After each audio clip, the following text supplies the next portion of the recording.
Hello everybody and welcome to another episode of Curse of Mother Mystery. We're doing episode 25 tonight. Damn. Slowly but surely we're racking up these episode numbers. As always, we're playing Curse of Strahd, which has been modified, transformed, and become slightly better than before, and we're also playing in Frostmark's system and setting.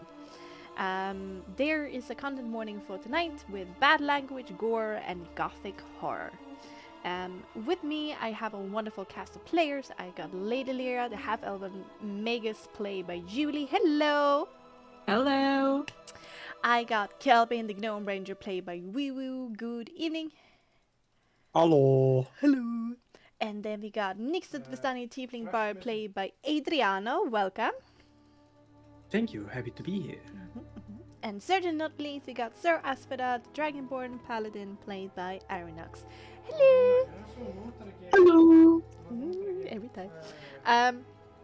What happened last time is that you guys got out of prosecution. Tax evasion. Yes. You were on trial for really unwanted behavior and a lot of suspicions that you were actually the one who hurt Henrik and started like spouting things that are dangerous in all is well Vallaki. But Lucian burst into the room, whispered to Vargas's ear that the church has been unconsecrated and this is really, really bad. And Lucian asks the Burgomaster Vargas to release the party into his care for the duration of the investigation. And Vargas agrees reluctantly. And for now, you're basically on parole. At the church, Lucian informs you guys that underneath the basement underneath the church in the basement, hidden underground, used to be a thigh bone of Saint Andrel himself, which has consecrated the grounds of the church, but is now stolen. And therefore the church has been unconsecrated, and therefore there's no place in Barovia that you're safe from the devil and the devil's henchmen. You got back your equipment after asking Lucian about it, and you immediately headed to Anya's herbalist shop, the Third Eye's Poultries. You saw Anya standing on the road outside her home with a package in her arms that she handed over to a tiefling that you recognize as being an Arigal. He immediately galloped away when he saw you guys, but within Anya's shop, and Kelvin sneaking in from behind and stealing a bunch of mushrooms, you learn that Anya was just supposed to keep the package safe when Henrik came and put it into her care, give it to Aragal when he arrives. She never looked into the package, so she claims. And in return, Aragal will rethink his position on letting Anya rejoin the Vistani community once more. When you pressed her a little bit upon, like, do you know what this means? She said, like, I don't care about the Barovians. I just want to belong to the winning side. Next, you headed to the orphanage. Dirty, disorganized, a den of chaos. You met Rectress Claudia Belasco, an older woman who seems to be happy to delegate work to other people, and really wants to get some orphans off her hands. Asvida went upstairs. She saw scratch marks on the windowsill where a little boy called Cedric accidentally fell to his death, or so the story goes. And she also met two small orphans in the nursery that gave her the information that that Marcel was friends with Cedric. and that Cedric had stolen a pendant from another orphan called Felix before the accident. And the rest of you investigate Milivoy, and you learn that whatever is ailing him is magical in nature and is affecting his soul. Yes. So that's where we are going to return to the story. Blip, blip, blip, blip, blip. Let's do that. Uh-huh.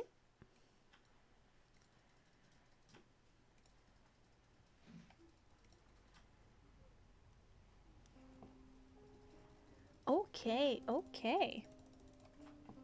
So you're all gathered here in the room, and you have just come upon the knowledge that whatever is ailing him is connected to his soul, and the disease seems to be magical in nature. What do you guys want to do? I think I we forget, decided is, to.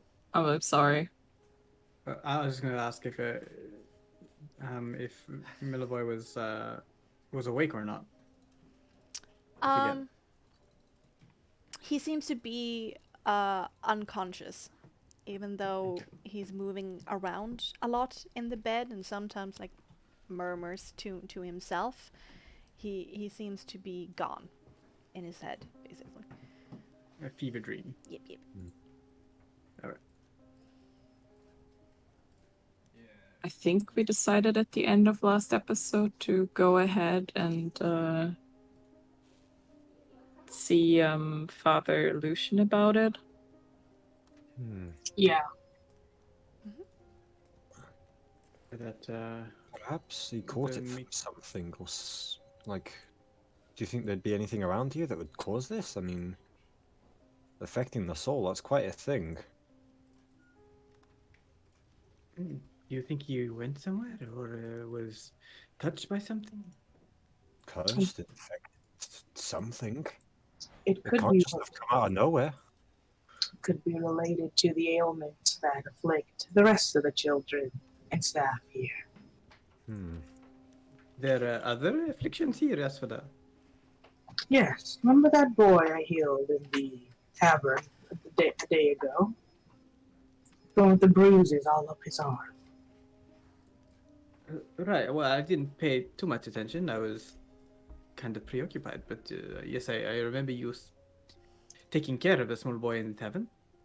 Yes, that boy used to go here, and even moments ago, just now, such bruises and cuts and physical wounds riddle many children here.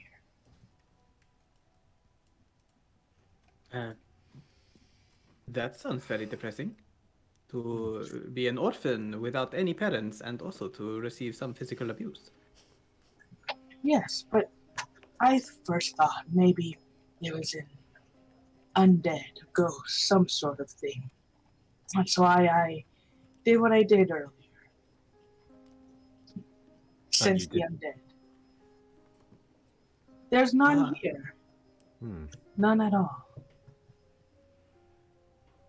So something else may be plaguing these children. Exactly. But why would he have caught it from the children and none of the people, like the nurses and such? Or We don't know if it comes from the children or perhaps it comes from a certain location. Look around here. There's a shovel on the ground. There are boots in the corner there. You know, maybe he has been digging where he shouldn't have dug.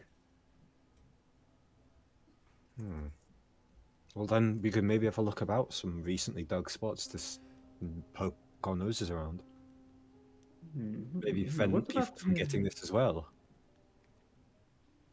I look at the boots and the shovel. Do they look like they've just been used? Is there like dirt and stuff on them? Yes, and the dirt seems still to be moist. Moist. Look, Kevin, moist dirt, your specialty. Oh god. There seems to be a lot of that around here, so it's not a lot. Well, there's a lot of places that we can look. Calvin, make me a survival intelligence when you look at this dirt.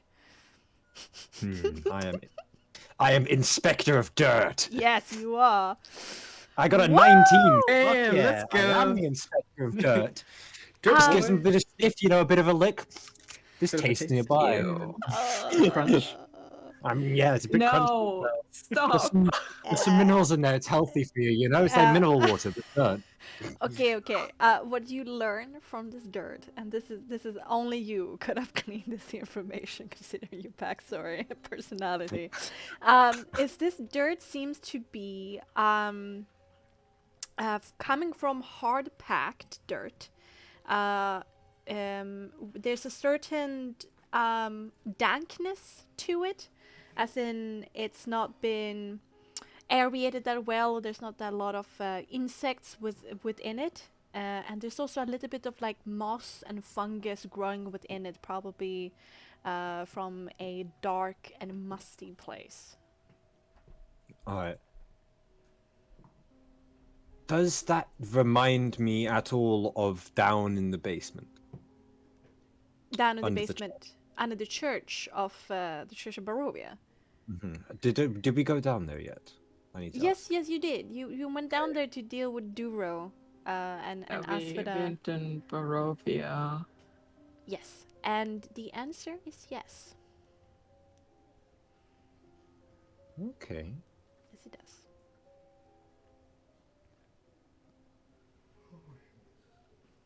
I'll pass on what information that is translated into, well, understandable stuff. So, packed dirt, moss. My memory is fading me. Fuck. I mean, was the bone buried under the church? That's what he said, doesn't it? Yeah. Yeah, I believe so. that's what I'm thinking a little bit of as well. That's a good thought, Aliria. We haven't actually checked the site of the theft. Well, we wanted to go see Father Lucian anyways. Maybe tell him about this. Well, yes, and Not if I take what to go. well, actually, maybe Asvada and Kelvin be more suited to go snooping amongst the dirt from a divine perspective, Asvada, not because of the dirtiness. I understand. And Illyria and I could perhaps entertain Father Lucian, or not entertain, but merely state our plight, distract him if it all needs be. But I don't think it requires all four of us to go talk to Father Lucian. But this is just my plan. What do you think? I agree with it, but don't entertain him in the way that you do most people, because he's a man of the Lord. You know, What do you mean, Kelvin? I would never. he's He is smart. saying to not embarrass yourself. I cannot promise that. But You I will sure do you- my best. You sure you want to embarrass yourself in front of a holy man? I have embarrassed myself in front of far worse. That I can agree with. True, indeed. Shoots a sharp look at Kelvin and then to Aspida, like as she echoes it, and kind of just goes, my reputation is far exceeding my charm. Shall we? I've been there half the time, so I don't know what you mean by your reputation. Harsh. You don't have to. Or just, Calvin, like, it's tell more of everyone. an eyewitness account.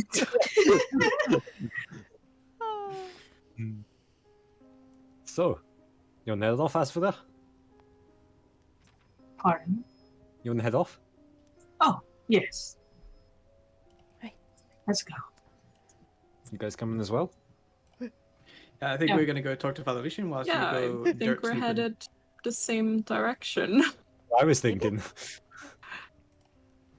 You just quickly exit the orphanage, sidestep a bunch of orphans playing around in the mid-afternoon. It's like 3 or 4 o'clock right now, and make it outside. You're still hearing like office noises coming from Rector's Belasco's office, and you head back to the church.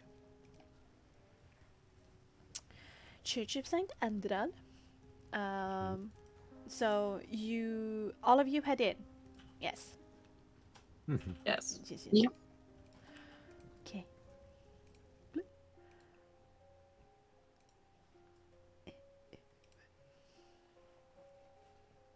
Is Father Lucian right there? Yes, he is. But he is not alone this time. There are some people moving about in the pews, praying to the Morning Lord. But there's also, there we go. What did you? Oh, this is not. Oh, okay, let me just do that. There's also a few, like a cleaner as just sweeping the floors in one corner, and up by the altar, he is currently standing with a pretty frantic and frazzled looking woman, and their conversation echoes a little bit in the church, despite Lucian trying his best to calm her down and quiet her down. Voices become a little bit distorted during the echo, but you basically hear, "You must help me. He cannot withstand that. You know that, Lucian. He has weak lungs." "Oh, Father," she said. And you hear, "Shh, not so loud, my child."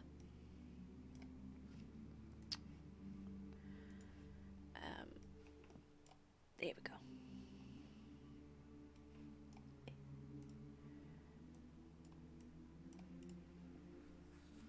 What do you guys do? This is what you see.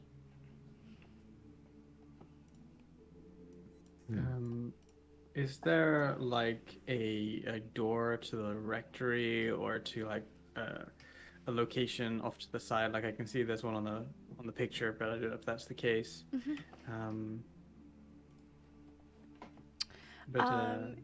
Yes, there are other doors in here. It's kind of long, pretty long church with a few doors that leads off to different areas. For example, where the priest lives and such. Let me see. Here. Haven't had the time to prepare this map, but okay, yeah. There's like a break in the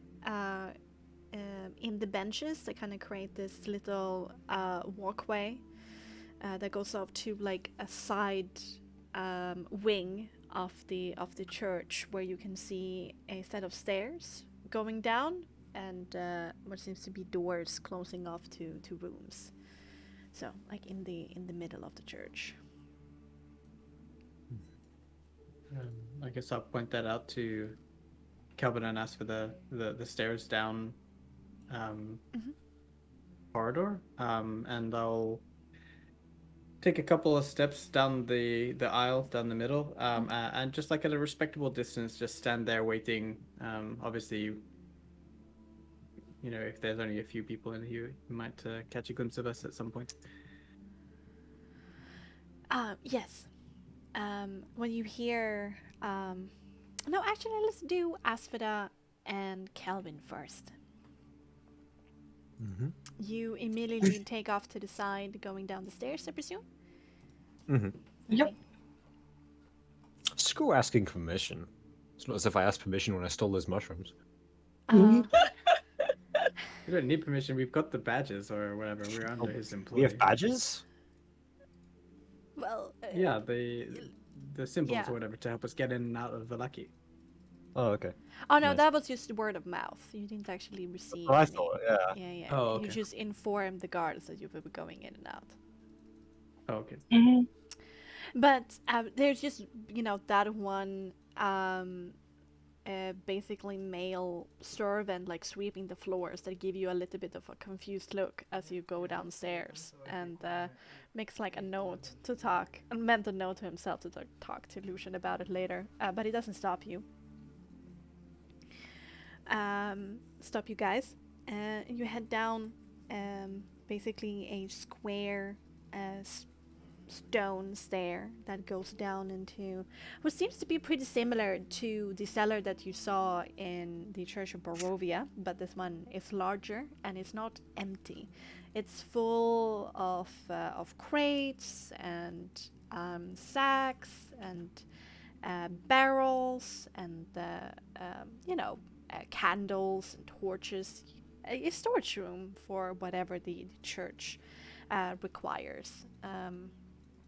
There's probably also some ceremonial items here that are not in season or is only taken out during certain ceremonies and things like that. But in the a little bit further back in the room, in just randomly in the middle of the packed dirt floor, there is a mound of dirt and a hole in the ground.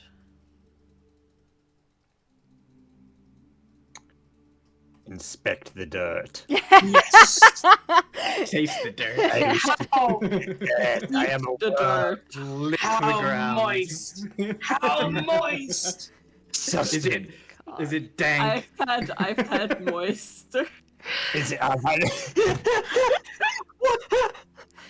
Okay, let's calm down. Sorry, no, that's reference to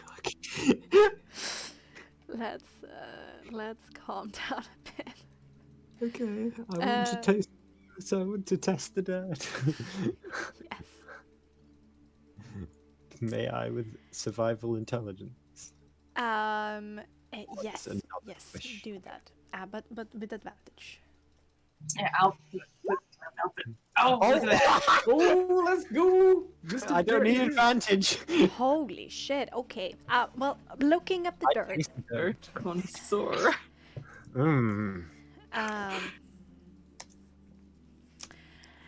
Looking at the dirt, it's identical to the kind of dirt that you saw on the boot. Also looking at the hole, there's a simple like wooden casket with red satin on the inside. Basically sand, the lid is open, but empty. And what you also notice about the hole in general is that it's really well dug. Like the corners are straight. The mound is very neat, and it's pretty heavy to just force yourself through packed dirt like this. So whoever did this seemed to know what they were doing.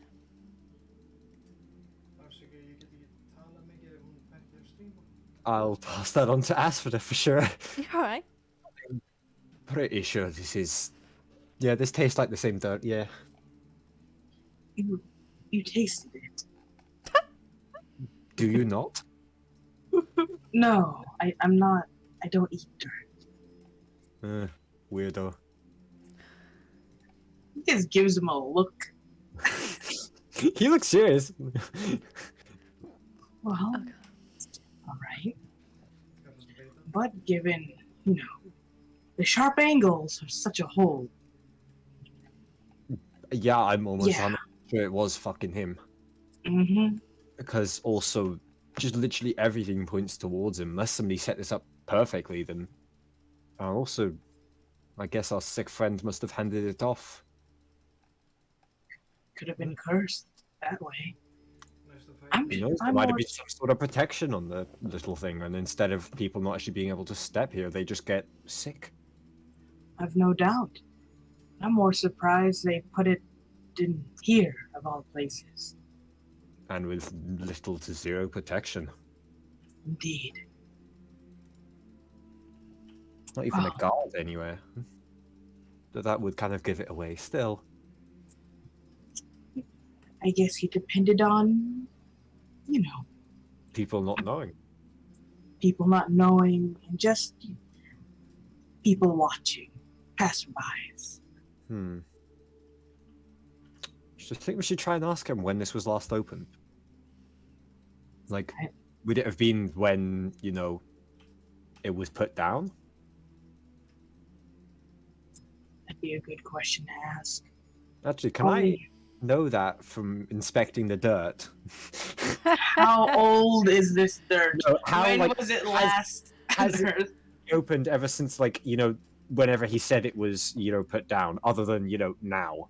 I mean, when we're talking about centuries and dirt, it gets a little bit like. All the time. But you do know, looking at this packed dirt in this basement, that it doesn't look that the dirt has been disturbed in a very, very long time. But if that is all these centuries we've been talking about, you have no clue. Yeah, it could have been somewhere from 200 to however long. Yeah. Alright. Well, we probably know who has it. Fucker who rided off with it. Guess Father Lucian is our only bet. Yeah. How Unless should we tell him about this? About who, you know, we think did it and who, you know, has it. maybe we should hold off a bit after he heals the boy up. Yeah, I was thinking we should... Yeah, let's let him heal up first. That would be a good idea. Would want him to be frazzled, unwilling. Who knows? Maybe it's a tight-lipped secret, and some people might do things to hinder the truth. Yeah. If Wouldn't that- go back. I can't. You can only look at a hole in the ground for so long. You'd be surprised. You regularly look at holes in the ground? Again, you'd be surprised. Humor me then.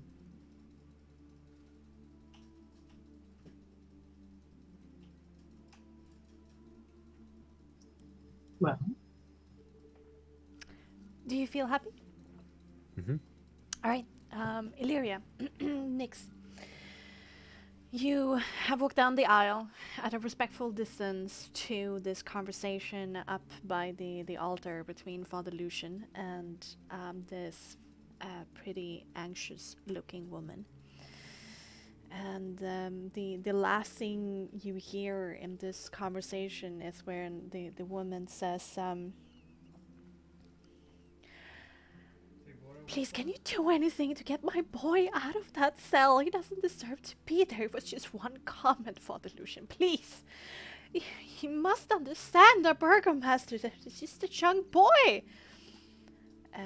At that point, Father Lucian notices Nick's presence, put a hand on her shoulder, and says with a quiet and deep voice,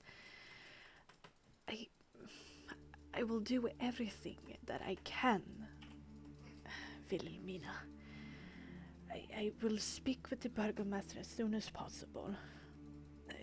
You're right, at that age, we probably didn't know what he was talking about. I promise that I will look into this.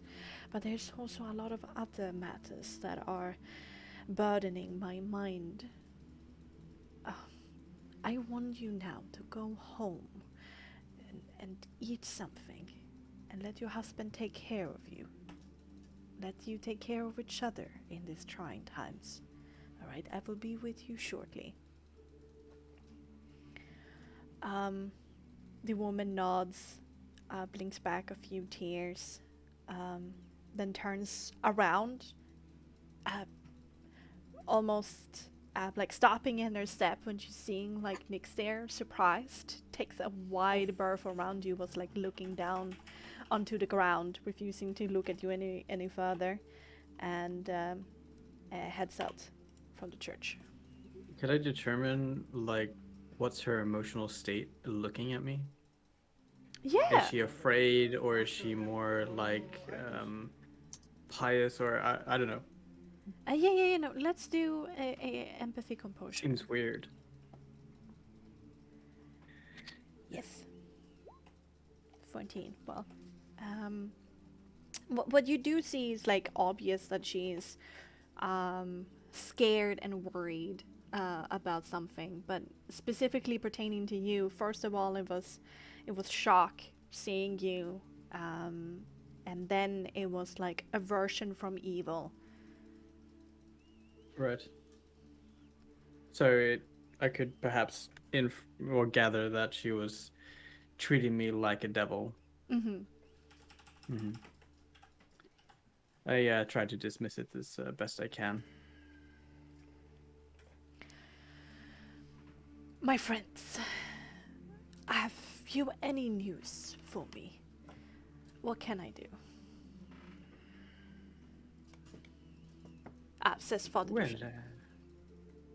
we are working on it. We have some leads, which is good news. We have investigated a couple of locations, as per your suggestion, and we are in the middle of trying to pin down some evidence. But until that comes, we do have another request. A boy in the orphanage is, you know him, Midboy. He is very sick.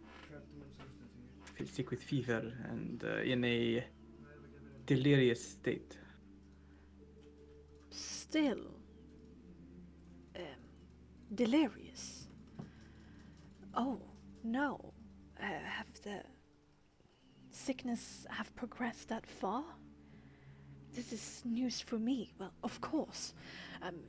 Wait here, I need to run for my medical bag. Of course. We'll be right here. And he heads down to that middle section of the aisle and turns toward those rooms of that offshoot wing. Doors open, a door is closed, and he steps back into the middle of the church with a heavy satchel over his shoulder, about to storm off once again in any direction. And at that point, Calvin and Asfada also comes up from the cellar. Nix looks at Kelvin with a raised single eyebrow. He's nodding. He nods to you. He does a short nod back and then looks to Father Lucian and says, I'm not sure of how much time he has, but I perhaps suggest haste. Yes, of course. With the morning lord speed. And he storms out of the church and back to the orphanage. So this is one fast old man. He has a lot to do. Shouldn't we have A lot on his mind. Should we have told him what? We didn't have time to tell him what we found out, but I guess he'll be able to see. Yeah. So. He's already Well, stormed. Oh no, I meant Priority. about the boy. About the boy. There'll be time. We'll be there, right? Yeah. It's not you have to do it right. Yeah, this second. we're not leaving it, let him go off and we're just chilling in the church, yeah.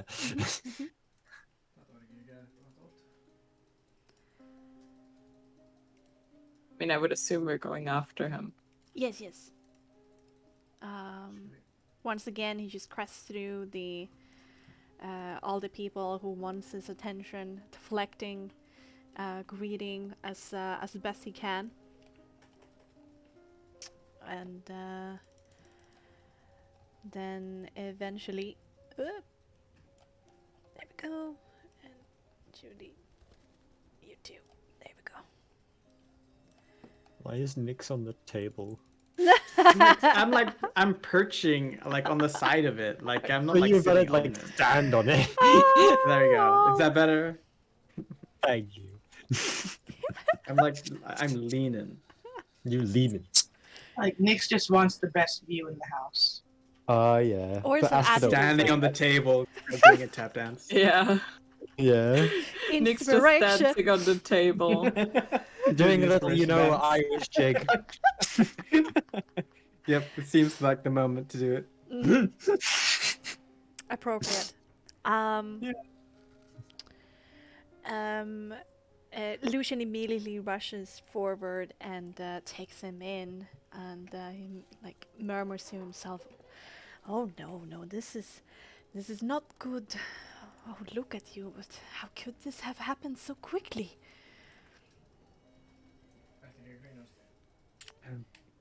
Do you know what this is, Father? He he's like kneeling by the bed, and it's like prodding Melivoy, and he stops for a second to look up to you, standing on the table, no, leaning on the table. Melivoy has complained to me that he's been feeling cold for a while, and that it was progressing to a fever, and he has been off and on bedridden for the better part of a few days now, but this is definitely something else. From what I've gathered, checking up on him, this ailment has reached his soul. Mm-hmm. It is not a normal His soul. thing. It's, well, I mean, it's implied, but it's magical in nature. Now when you say it, I see the signs too. But what could afflict his...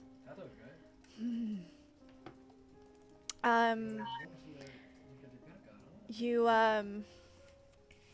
see him put his hand on Melivoy's chest, and both of his hands, on top of them, this blue fractal, icy blue fractal pattern starts to light up.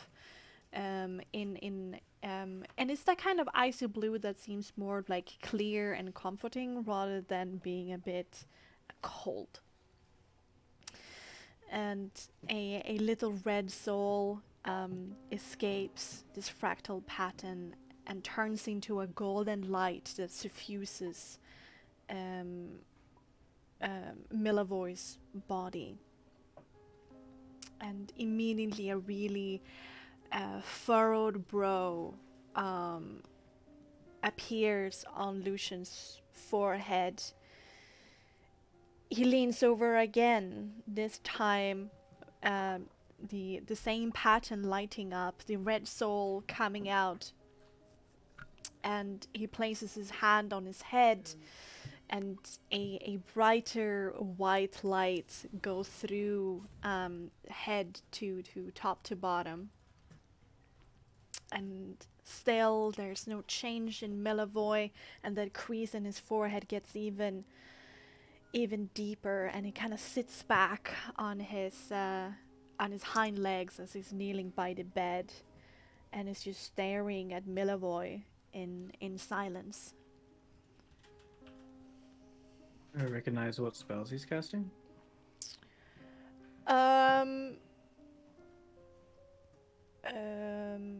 Well, yes. What he murmured to himself was at first a healing word. And then, do you have lesser restoration? I don't, but I'm sure it's it's not too far away from what I may be able to learn. So True. Anyway, But you recognize it for being a Vismancy or an Abjuration spell. It's some kind of protective or healing spell that's slightly different in nature than a pure healing spell, but exactly what it was, since you don't have it in your repertoire. So he you just do not know. did healing word and lesser restoration. I'm not sure. such rudimentary healing would be enough for this, based on the nature, Father. I too am blessed, one could say, with the ability to manipulate the weave, and he'll do a quick poison spray in the air.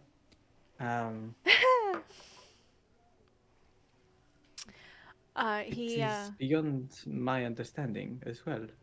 So my question to you is, if you are trying these restoration vismancy magics, one might query why you immediately go to that, and if at all possible, do you know more about the nature as to the consecration of the bones?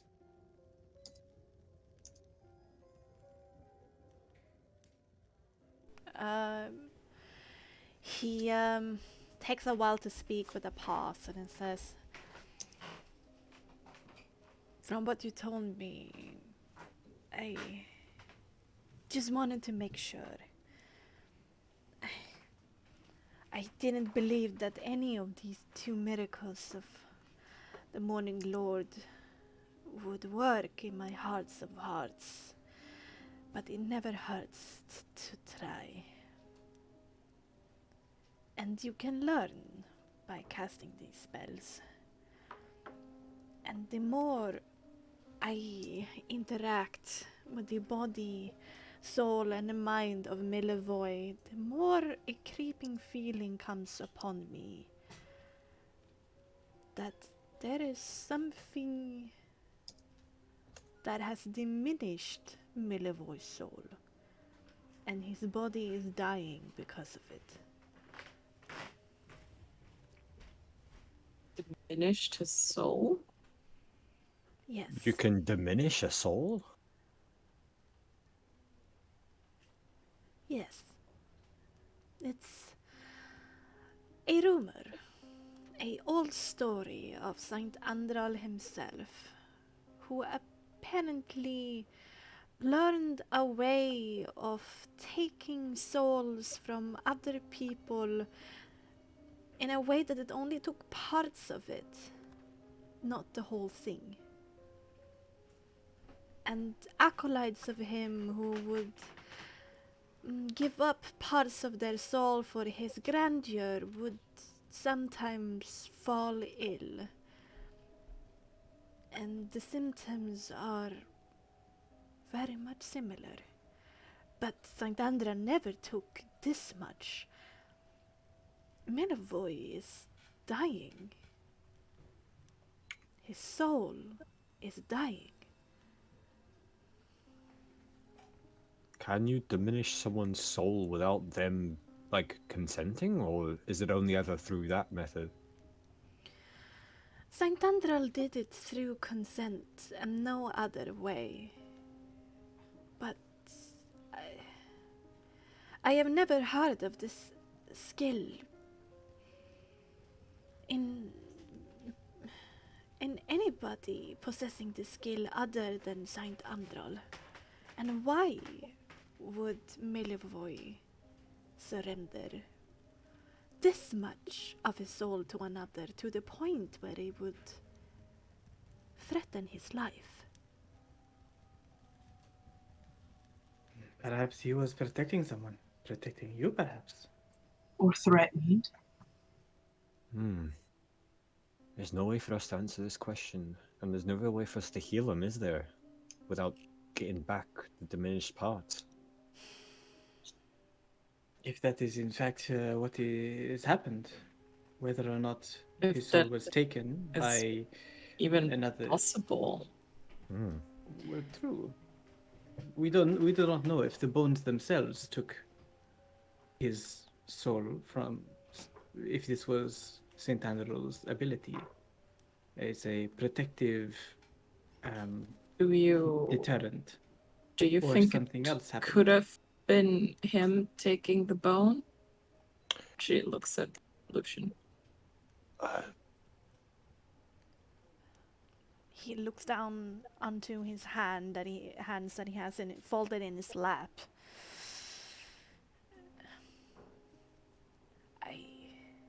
I don't want to believe that. But if that's the case, then I staunchly believe that Milivoj would have a good reason. Lyria just sort of looks towards the others like, I mean, you guys decide if we tell him or not. Father, I have an important question. Yes. If whoever did this took the bones, would disturbing the bones cause any affliction?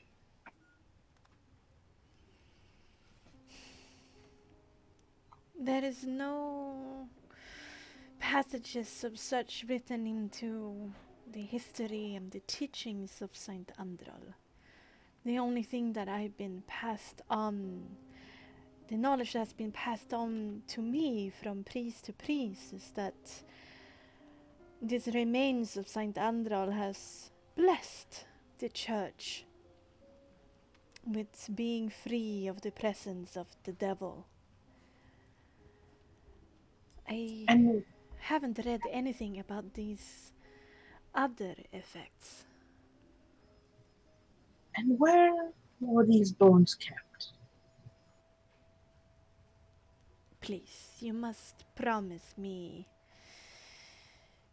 with the Morning Lord that this information about the bones and Saint Andral remains a secret.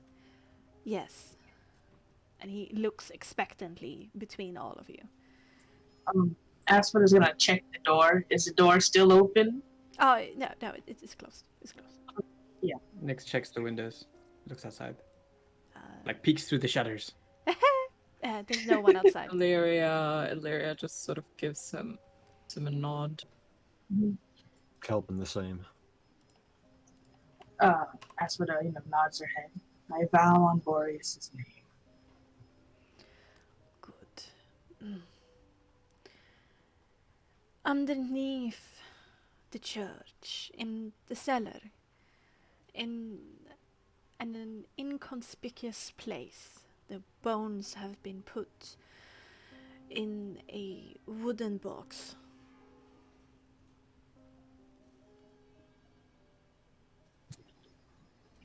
A wooden box. Yes.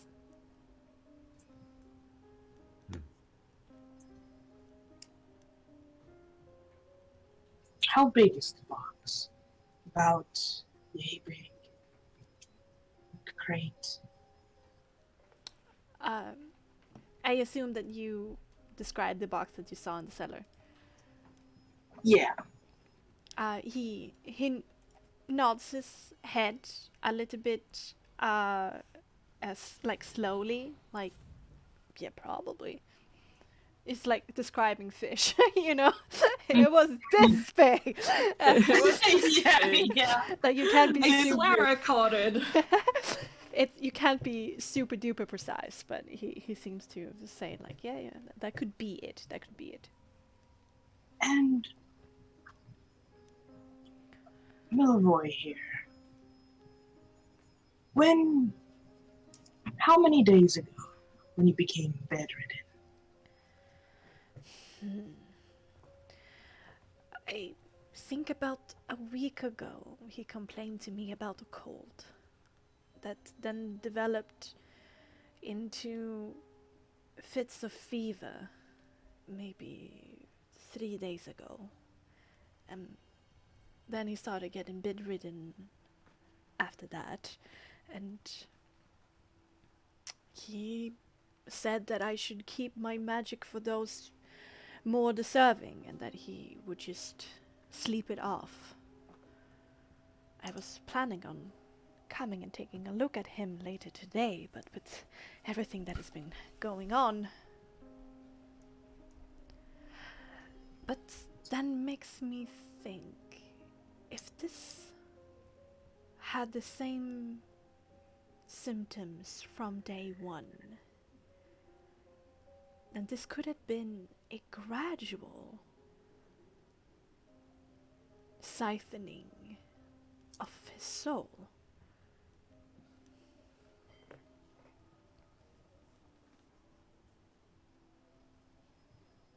But what would have caused it? If the bones were consecrated today, at least to your knowledge, and St. Andrew was the only one, to our knowledge, that had the power to siphon a soul, bit So by bit. this must have started then before the bones were taken, right?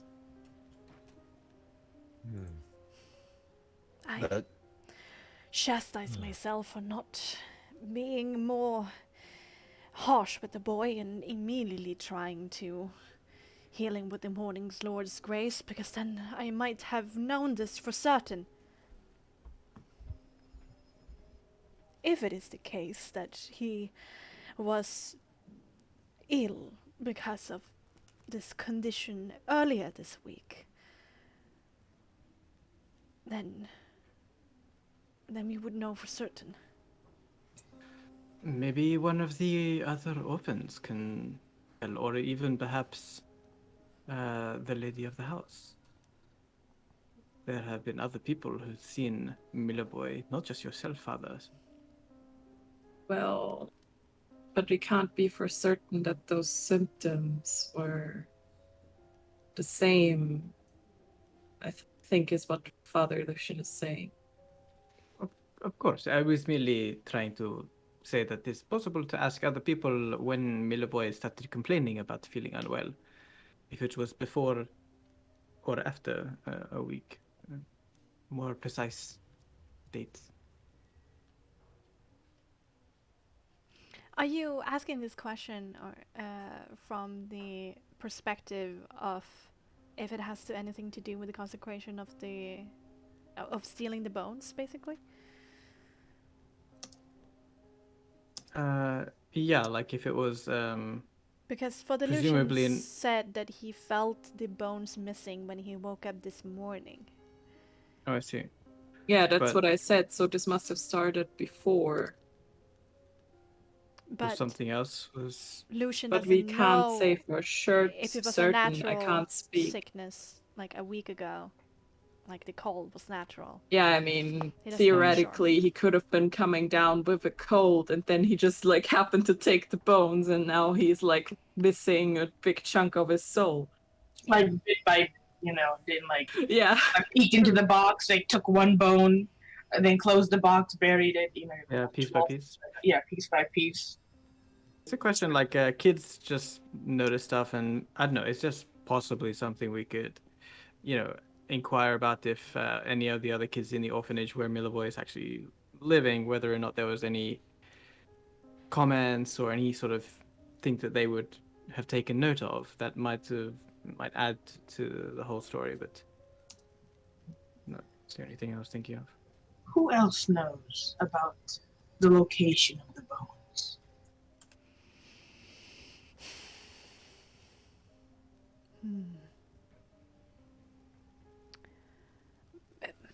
Me, my acolytes, and Jessica,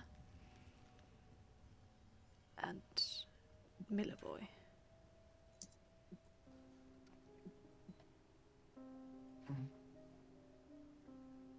All in all, that would just be 5 people, and then me. Do your acolytes and whoever frequents your church, do they keep an eye out on who goes by the cellar?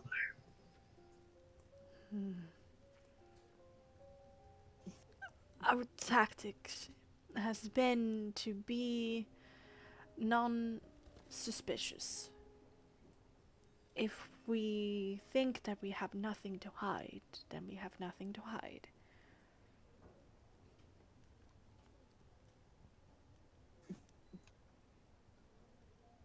And these acolytes of yours have known of the location for a good long while? Ever since that I felt that they could be trusted and be acolytes underneath me, one of them will be chosen to be the next priest after my demise. Fair enough. And there's no chance that anyone else overheard you talking about the bones, or is there any chance that they would have spoken to someone else, passing along the information? It's not out of the question, but I would think more highly of my acolytes than that, and considering the importance of the bone, we do not speak of it unless it's necessary. Did you see Melavoy yesterday? Yesterday? No. I have been doing my normal duties as a priest and have received a lot of orphans on my doorstep to heal. You do know, Aswada, that and one orphan in particular was particularly close to Milaboy. Yes. Well, often no longer. I mean, Jessica is adopted by Lucian. No longer. Yes. Of course. Oh, I'm sorry, you can go. It is merely elite. Again, maybe Jessica confided or was confided in, or maybe would know something. I mean, what is becoming clear is whatever happened to have the bones excavated, there is leak if you trust your acolytes. Why now? Why remove the bones at this point in time, especially around the time that we have been involved? Seems all very consequential.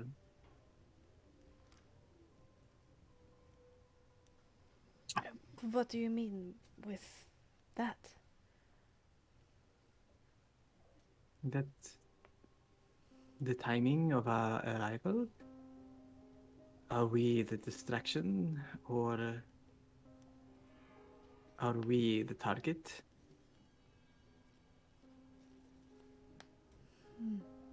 The fact that a tiefling now walks within the walls of the of Vallaki, and with the stresses of the reduced wine production, and also the tensions between the Vistani on the hill outside of Vallaki and their missing child.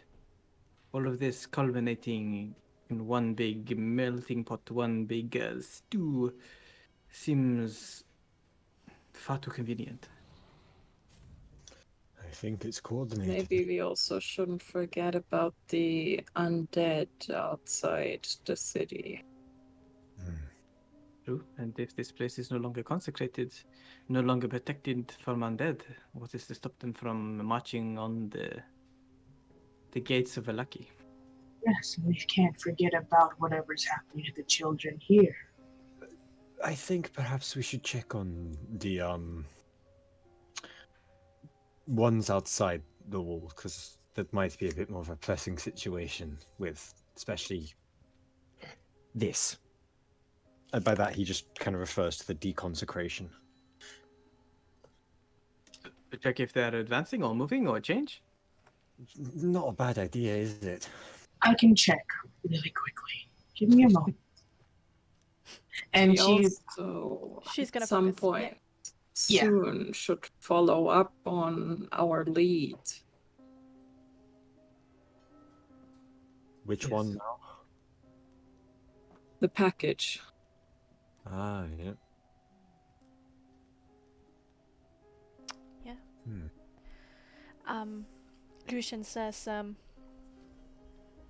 I will talk to my acolytes and to Jessica just to make sure that they haven't said anything. But I still find it quite unbelievable, but of course I will turn over every stone.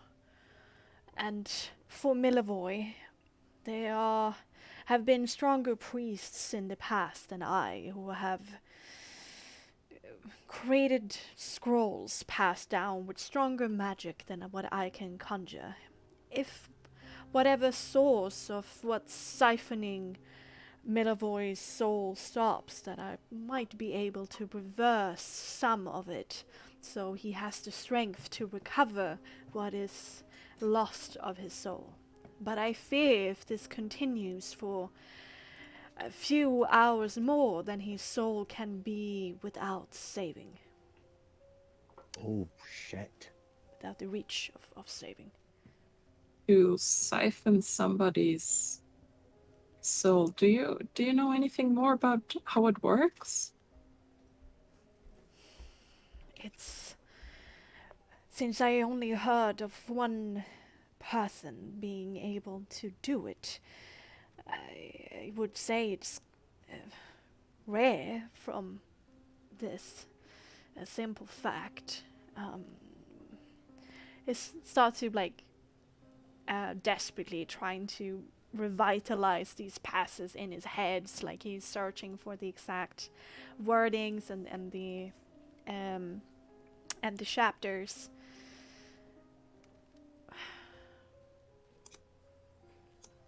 It's all I know is that Saint Andral would do a ceremony with a willing person, and then part of their soul would freely break off from the rest and enter into the soul mark of Saint Andral.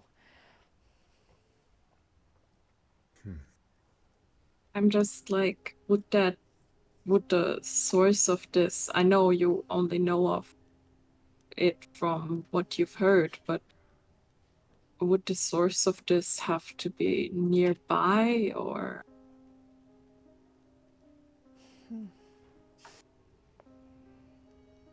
Well, Saint Andral was personally doing this ceremony, so I would assume so.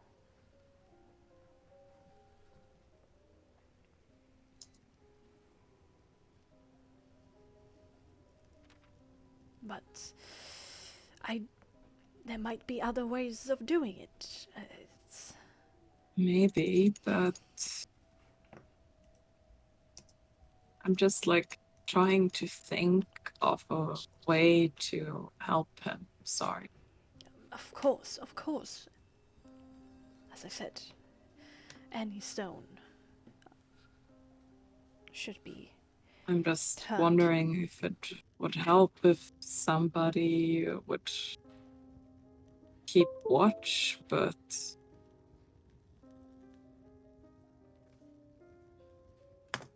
I'm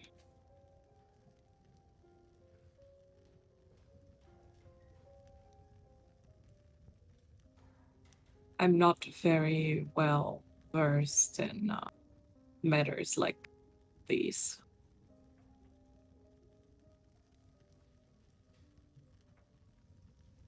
Is difficult to witness for sure. Someone's soul being fragmented and stolen away from them. And it is most concerning to hear of the possibility that the bones of St. Andal could be, well, for lack of a better word, weaponized. I think if time is of the essence, and Father Lucian, if you are not otherwise preoccupied, his prayers, your prayers, to the Morning Lord will be welcomed by Midaway. And we do have a lead to follow up on.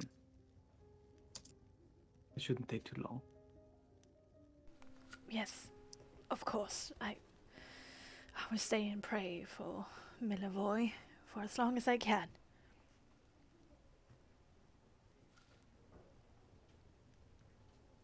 Does anyone else have any questions?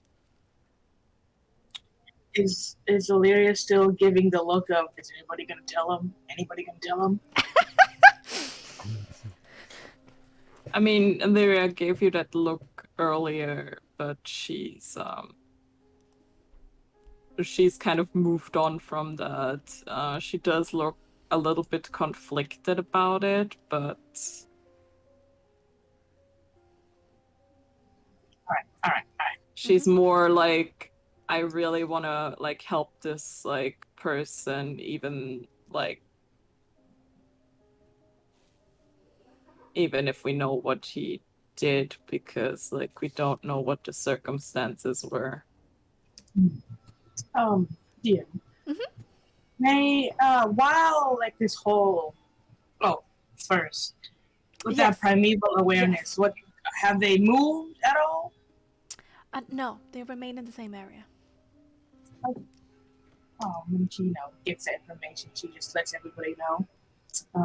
No, the undead outside the walls have not moved since.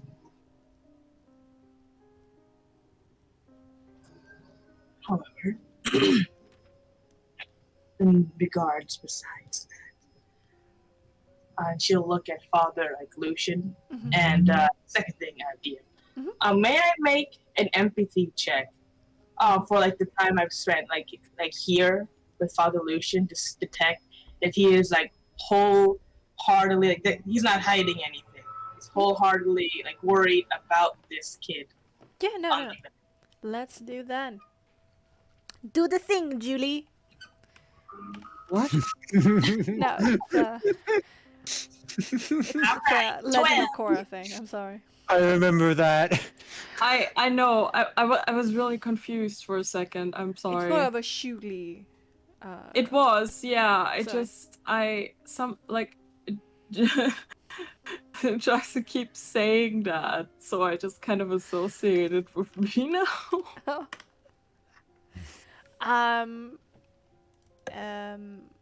He is caring deeply about Milavoy and his fate. Deeply disturbed of what's going on. Seems pretty stressed. Under a lot of pressure. I got it. Secondly, Father, I would like to inform you, just so that you don't hear it from me, and not from like anybody else.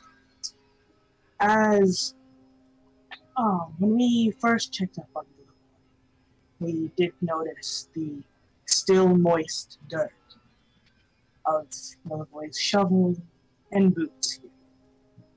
And since bones being unconsecrated had to deal with dirt, it being unburied, we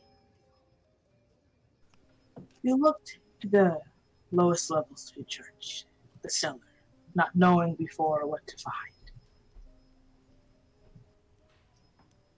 Found the hole perfectly squared out.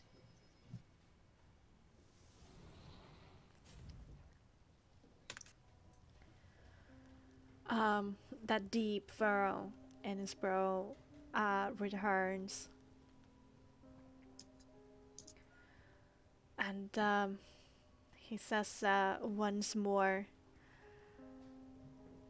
I don't want to believe it. But if it's so, then I am sure Milavoy must have been doing it for something important. We know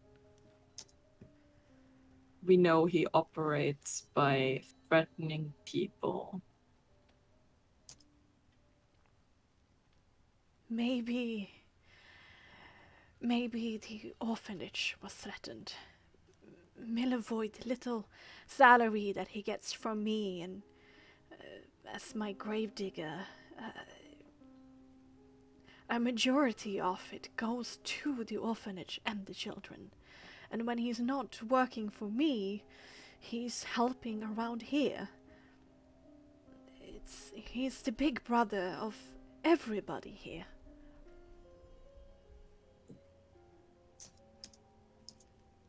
I I'm sure he had a good reason to.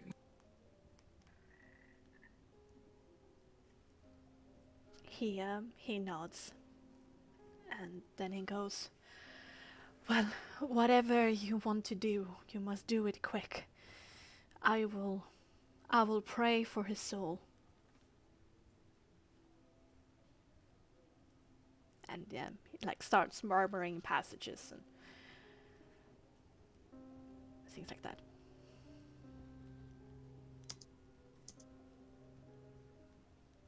All right. What's the next step, gang? Look, What? you're assuming we have a plan. We do. We have said that we have to go after Aragal, otherwise 'cause Yeah, he's a time bomb. Okay. Okay. So we head out again.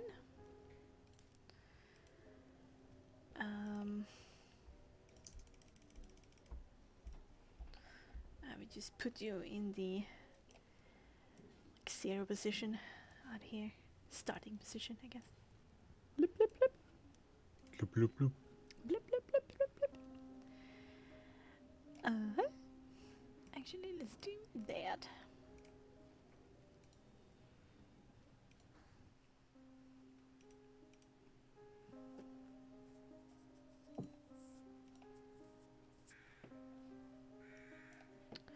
Okay. You rush out of the orphanage, and there's about an hour of travel time in between Vallaki and the camp. Ooh, let's actually go back to the map. We haven't been here for a while. Oh. Look at this. I haven't seen this Wow. for a while, yeah. The PTSD. Yes, the infamous gate where it's like the one side that doesn't have a gate. Yeah. What a sight for sore eyes. Yeah, we haven't.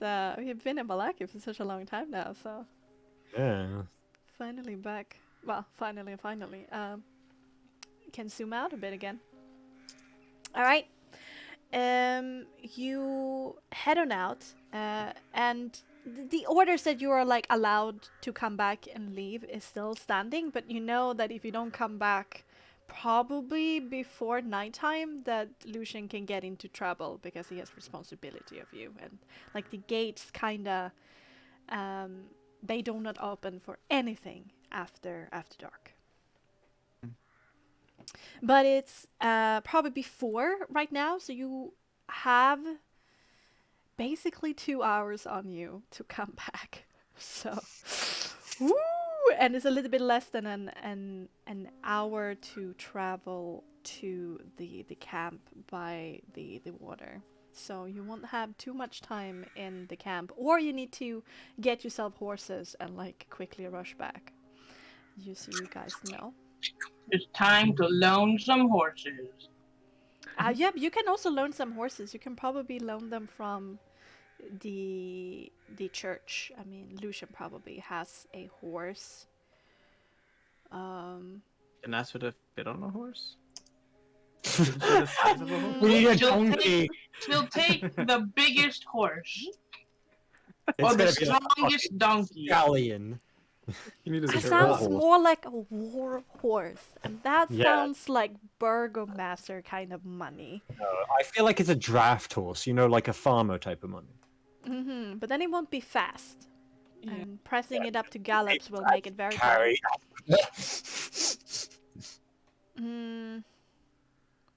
But Maybe there'll be horses in the Vallaki camp. Well, we actually witnessed horses in the Vallaki camp. Were any like large enough that potentially hold Asphoda's weight?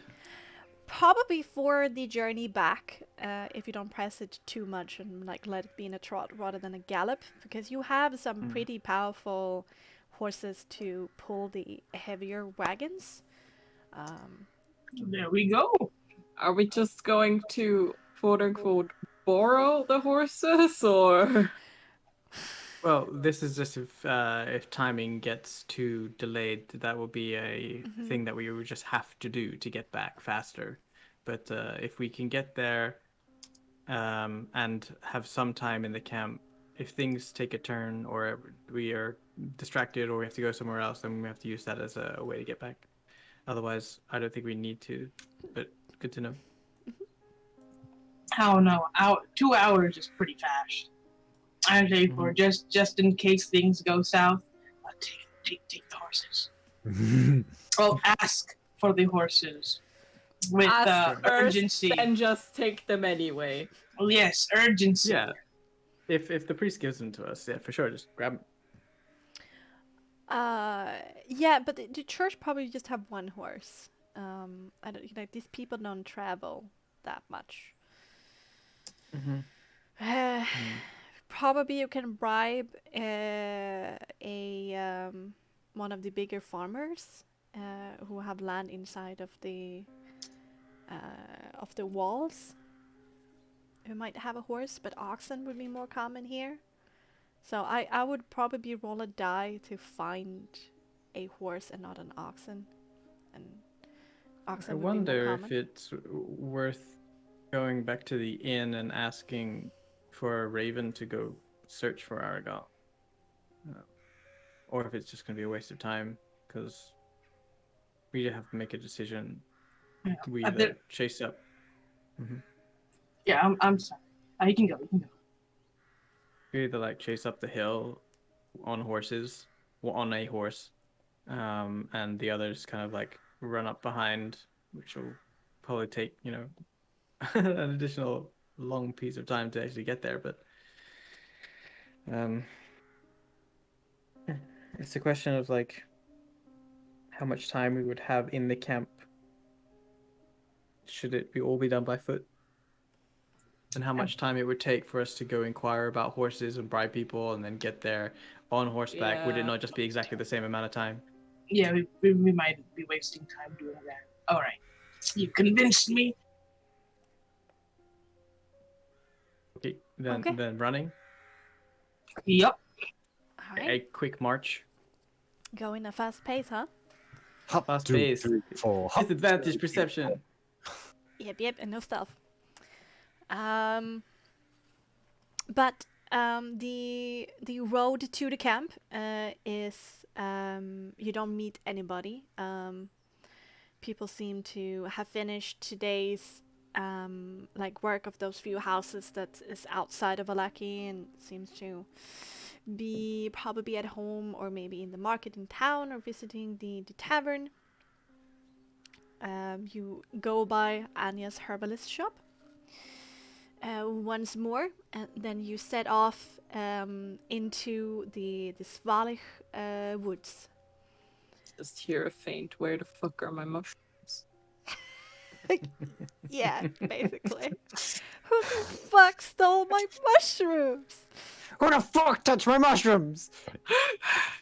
Well, we shall see what comes out of that. But about 45 Are you minutes. implying consequences for our actions? Yeah, wow. Why? I don't want to suffer for my actions. About 45 minutes later, you do arrive at the edge of the camp.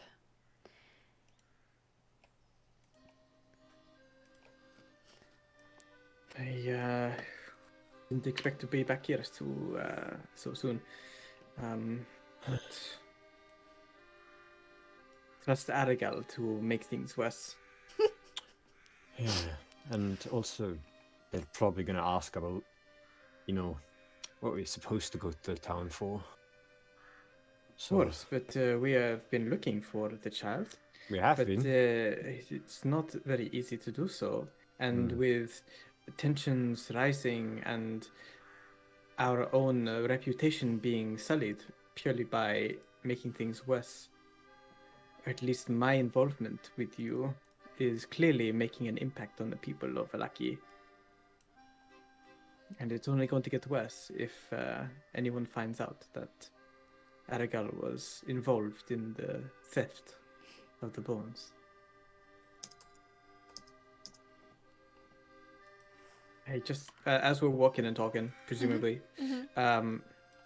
It's just next to go pose a question to the party and says, "You all know my reputation here with Vallaki Vistani. You know I'm not welcomed so much as, well, have a poor history. Mm-hmm. But I'm also the one that they know the most. So it is a bit of a double-edged sword here of me just barging in there and confronting Aragal. I am not entirely sure that diplomacy and discussion without any sort of strength behind it will do any good. Clearly we saw Aragal, but this is all our hearsay. If he has kept the bone to himself, and no one else knows of this, we are merely accusing someone who has a much greater reputation in this camp than I. We could open up the floor involving, what was her name? One that owned the herbal shop you went to earlier. Inquiring about this, I mean, if he just outright refuses to cooperate and does not tell us the truth, I am struggling to think how it will go down, given the fact that we have to move quickly.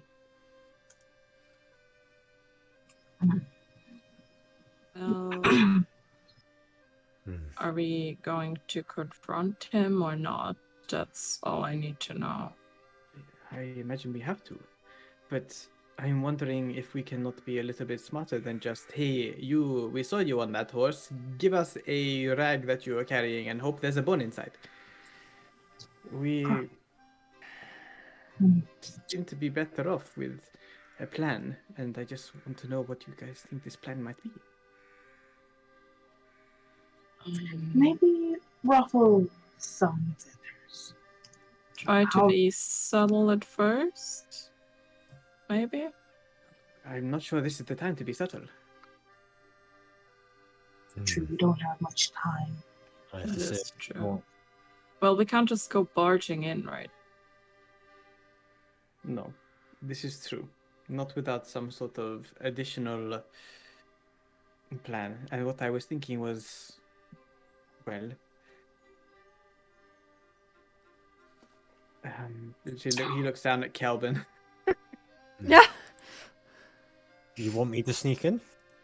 I think we might need something a little stronger than your abilities to sneak. I think you have He to looks be. confused. He It is doesn't- he something only that can speak. something that I've recently realized that I don't know, something has changed within me. Something has grown. Something is not the same. That being,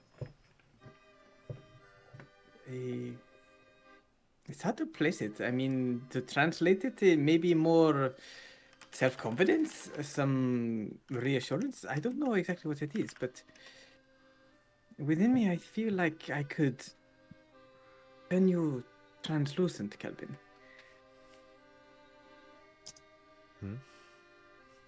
To become a wind, a wisp on the wind. To be a creature that is imperceptible.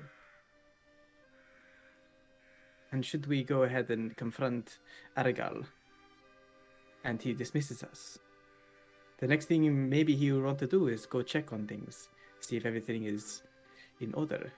If we infer that perhaps we know what's going on. If we perhaps infer that we have seen him, we saw him leave Anya's shop, and we tracked him here, that maybe he will go to the place in which he actually either stored the bone or buried it. And with you being translucent, you could track him much easier. He's gonna look down at himself and be like, I'm not that translucent. Not yet. Alright. I think that's what Nyx is implying. Alright. I get what you mean. You though. It only lasts an hour, but that is as much time as that we have. So, what I suggest, this is my proposal. On the edges of the camp, I turn you invisible. Mm-hmm.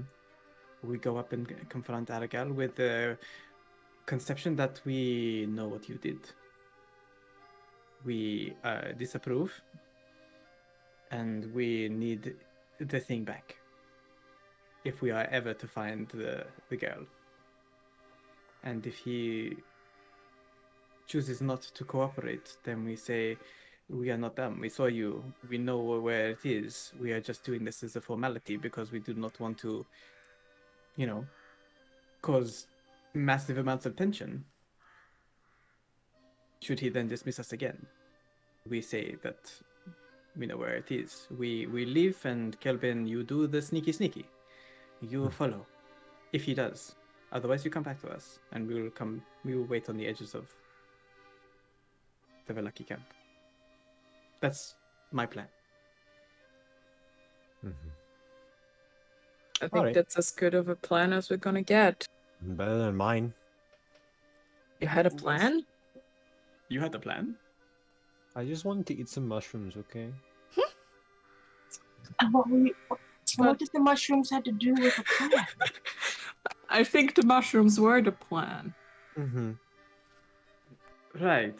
Good plan, Kelvin. Almost there. Maybe 1 or 2 missing steps, but you're doing Yeah, you better than can have expected. the mushrooms after we did this. He's Yeah? happy. Have you ever He's- thought about Hey, Dix, have you ever tried tying a mushroom to a stick? Tying a mushroom to a stick. What would this achieve? I think it would be pretty funny. Funny. I'll keep it in mind. I'm pretty sure you could lead Kelvin wherever you wanted with that. He looks at you, Illyria, just with a little death stare, narrowed eyes. Just She just looks at you and is like, am I wrong? he doesn't answer back. Oh god. Well, Illyria making friends with the party again. So, as we are getting closer to the Vallaki camp, on the outskirts of the, on the edges of the forest, Nyx will call Kelvin over, and take a kneel on one knee, being the same height as Kelvin. Wow! Shame! Hey, you be short. Oh wow! Oh god. Mate, that's fucking heightism. Shut up. Yeah.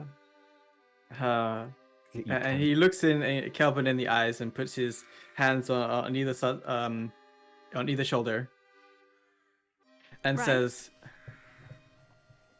"So you know what you're going to do, Kelvin? He nods. I need you to kind of repeat it back to me, Kelvin, because let's be honest, you get distracted." Come in with you. Wait until you've done all your stuff. If he doesn't give it over, I follow him to see if he goes and checks on it. If he doesn't or anything, I come back to you where we are going to arrive. Right, more or less here. Yeah. And if you encounter any mushrooms, what do you do? He looks like he's about to say something, but then realizes. Ignore them? Wow, you are growing. I mean, correct answer. Thank you. all But- right. Go ahead.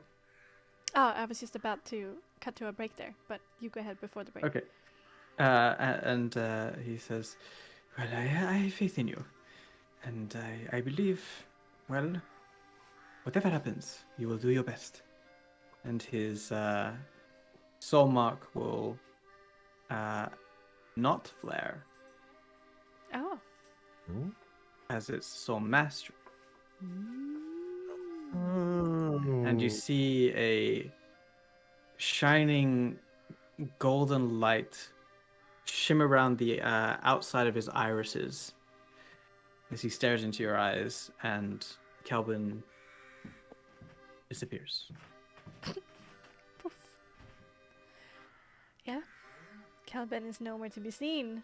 And let's go to a quick break and then enact this plan when we come back. I like how Illyria's like attempts of like friendly like banter just sort of backfire on her every time. If you try to stick, you're like, what? Anyway, Like, go powder your I noses thought for it finish was drinks. I need to funny. go refill my water. Be right back. What the? Honestly, that sounds like something I would do though. Like I'm about as like socially like competent as Illyria is.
Be right back.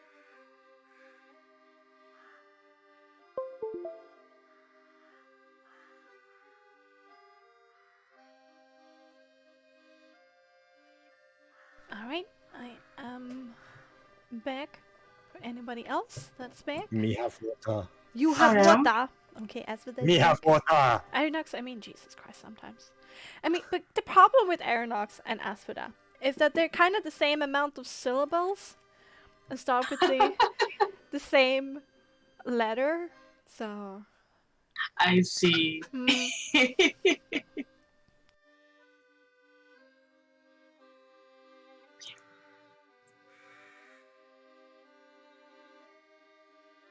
At least the rest of the name after A is spelled differently.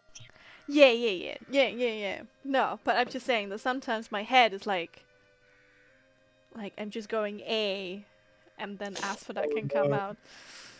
That reminds me of in Sorry about that. my like Julie's campaign.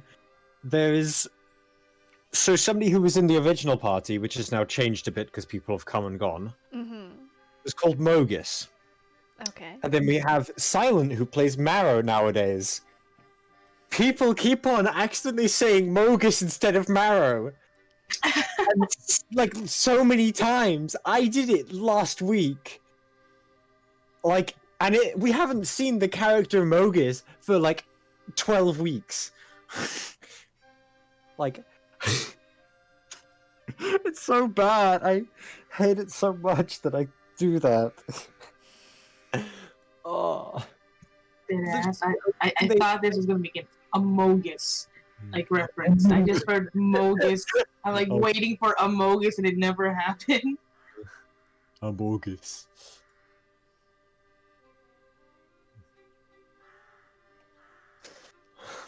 I have returned. Welcome back. Thank you. Taka. Taka. Huh? Oh. Arigato. Arigato. Na ichi ni san ya. Arigato. Arigatou gozaimasu. Okay. Julie, you were back too? No, Julie. Okay, resume waiting on Julie. There's a big negative, Ghost Rider. Yeah, that's a negative, I'm sorry to say. We are stupid, aren't we? Why was Joey throwing stuff at you?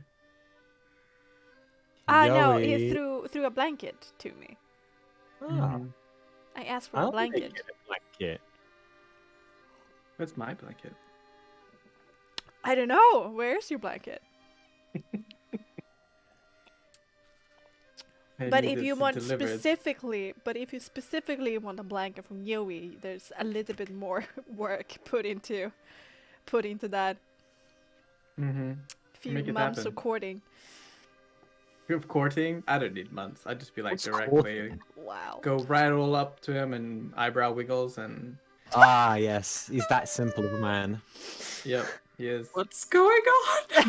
I just got back. We're talking about courting Yoey. Mm. Okay. You gonna join in? No, I don't know anything about courtship, if I'm being honest. It involves a lot of slapping, so What? I'll keep that in mind if I ever court somebody. yeah, you just walk up to them, slap them in the face, and say, "You're mine now, Oh, bitch." wow.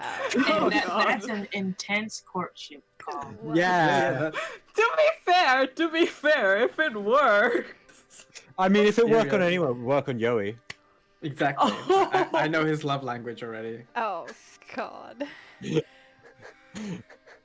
No, Yoey is way more. He's a snuggle bunny. He loves snuggles. In Yeah, fact, but I bet he likes being slapped around a bit too sometimes. yeah. He likes it a Doesn't bit. like being slapped around a bit sometimes. Okay, I we're mean, gonna like, stop what? this conversation right now. We're backing out of this conversation. I'm saving this to sorry. Twitch, so we're stopping I'm right now. He I has cannot- been embarrassed. I cannot edit out like clips in the middle of a VOD. I can only Now I decide feel when really it starts bad. and when it ends. He has been exposed. Oh God. I'm not Okay. sure that's the problem here. Okay, gothic horror, existential dread. Let's get back into character. Joke's on you, I always feel existential dread. Joke's on you, I'm always depressed. That's why I'm so good at role-playing characters in Curse of Strahd. Perfect. Okay. So, Use it. you have decided upon this plan. Calvin has been turned invisible. Alright. And here we Just to check that he is invisible, he's gonna put a middle finger to Asphodel. are. You don't see anything, Aspera, but you feel the heresy. You feel it. You feel the heresy! I feel the heresy. This is canon now. I can feel heresy. Yeah, you know, primeval awareness. Heresy awareness. Oh my god. You sound like you're from 40k. How about no? That shit's Okay, fucked okay. up. No more jokes. That wasn't a joke. The camp seems pretty like you left it. A bunch of really depressed tieflings coming down on a pie high and an alcohol like mist. They're lounging around. Their expression seems to be worse. The whole situation seems to be worse than what you left it. As they basically have no wine now since most of it went to Vallaki. You see Aragal leaning against one of the empty barrels outside of the tent, conversing with two more gruff-looking Vistani. And he's just basically eating some dry meat with a tankard of water by his side. Like, lounging, slouching, taking it easy. Nick strides up the hill with intent. Stomping ahead, seeing Aragal looking all relaxed. Mm-hmm. His eyes fixate directly on him, and he like rushes up to him, not like running, but more like strides Marches. up to Aragal, Mm-hmm. marches with intent, and just like goes right up to him, and he wants to slap him in the face. Oh, well, this is okay. I like Not the like idea. a massive beat down, but more like a bitch slap. I like the Yeah. idea that Illyria is just sort of like really on board with this, and then it catches her like really off guard. You just roll an attack With your strength, dexterity. with my brawn, a dexterity. Oh, because it's a bitch slap. It's dexterity. Mm-hmm. If it was a punch, it would be brawn, but this is a bitch slap, Okay. right? I need to keep that in with mind. the back of my hand. Slaps are Yes. dexterity. Yeah. Yeah. Because it's more about speed and precision rather than like. Am I proficient with bitch slapping?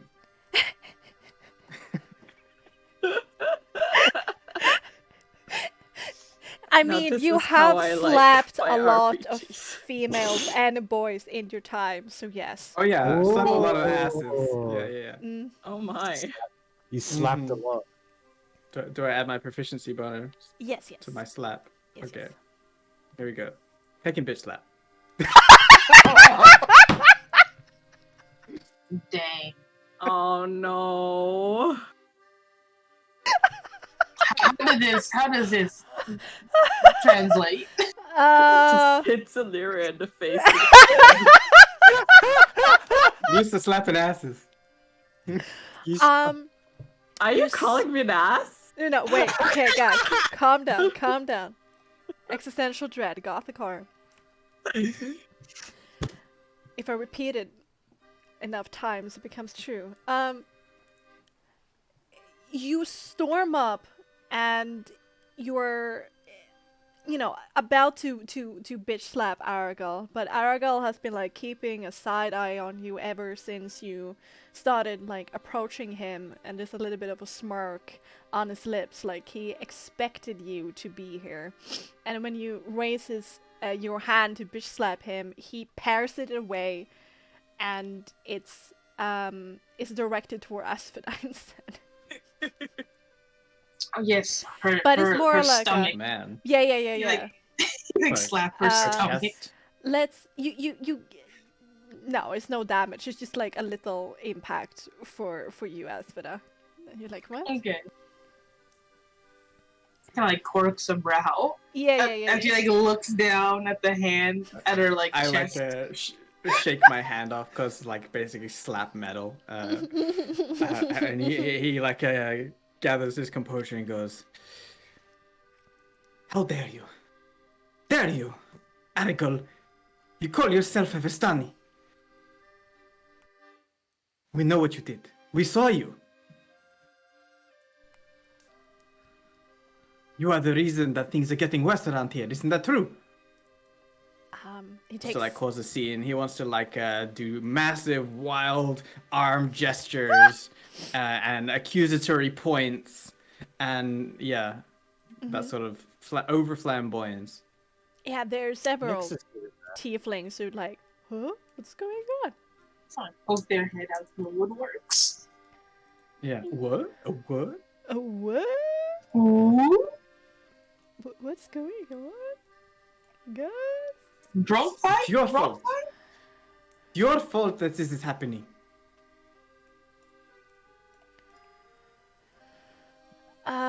What do you have to say for yourself? Aragal calmly takes a sip of water.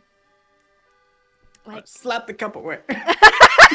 Oh my god. let's make another attack. Let's make another attack then. Bitch slap go. Get a net one. I want a net one.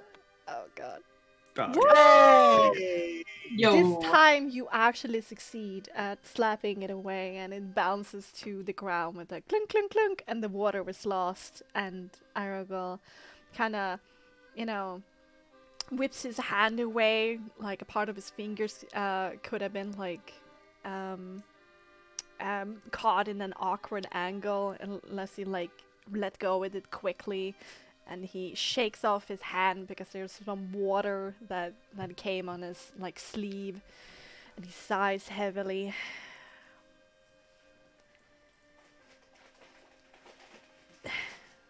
Nix, contrary to what you believe in this situation, we're actually doing what Vistani should.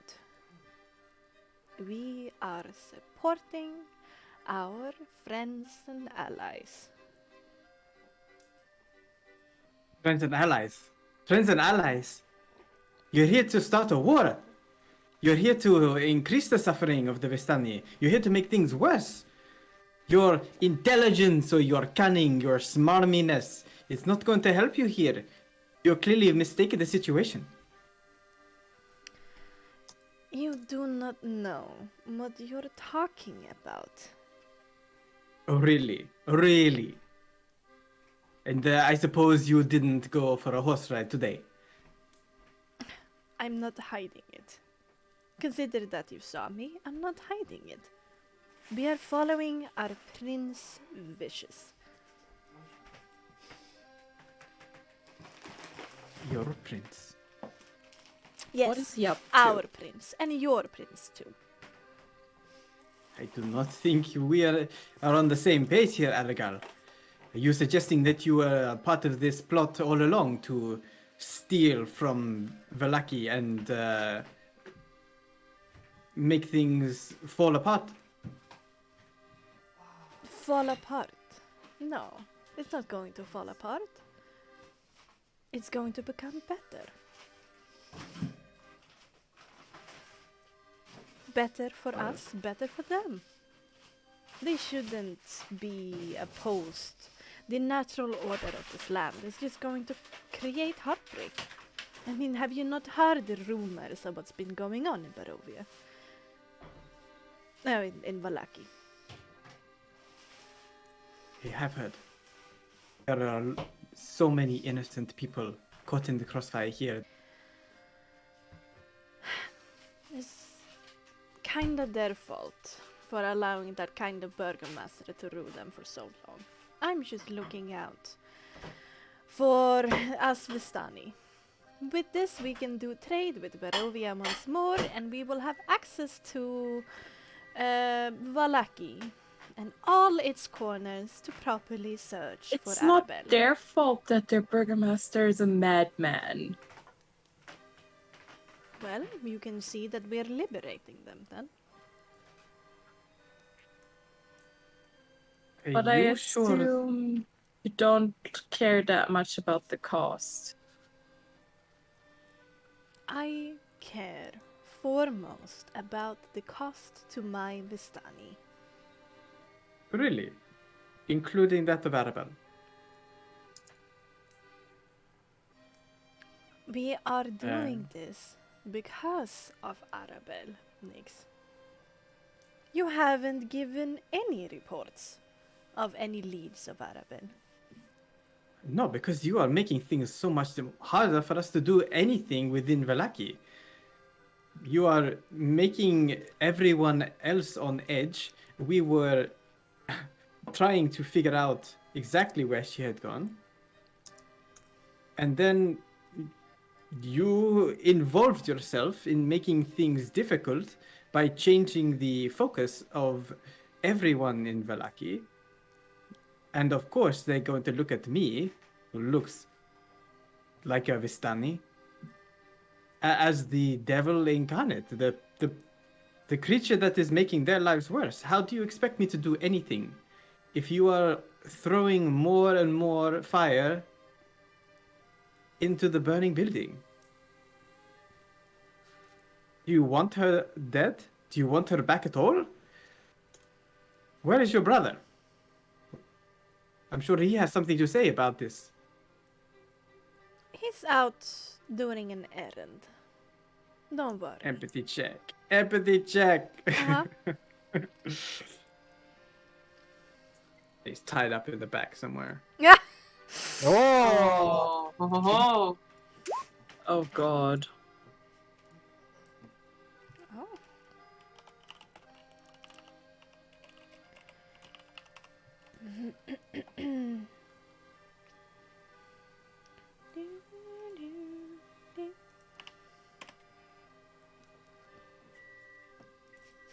Eva? As always with Did I again?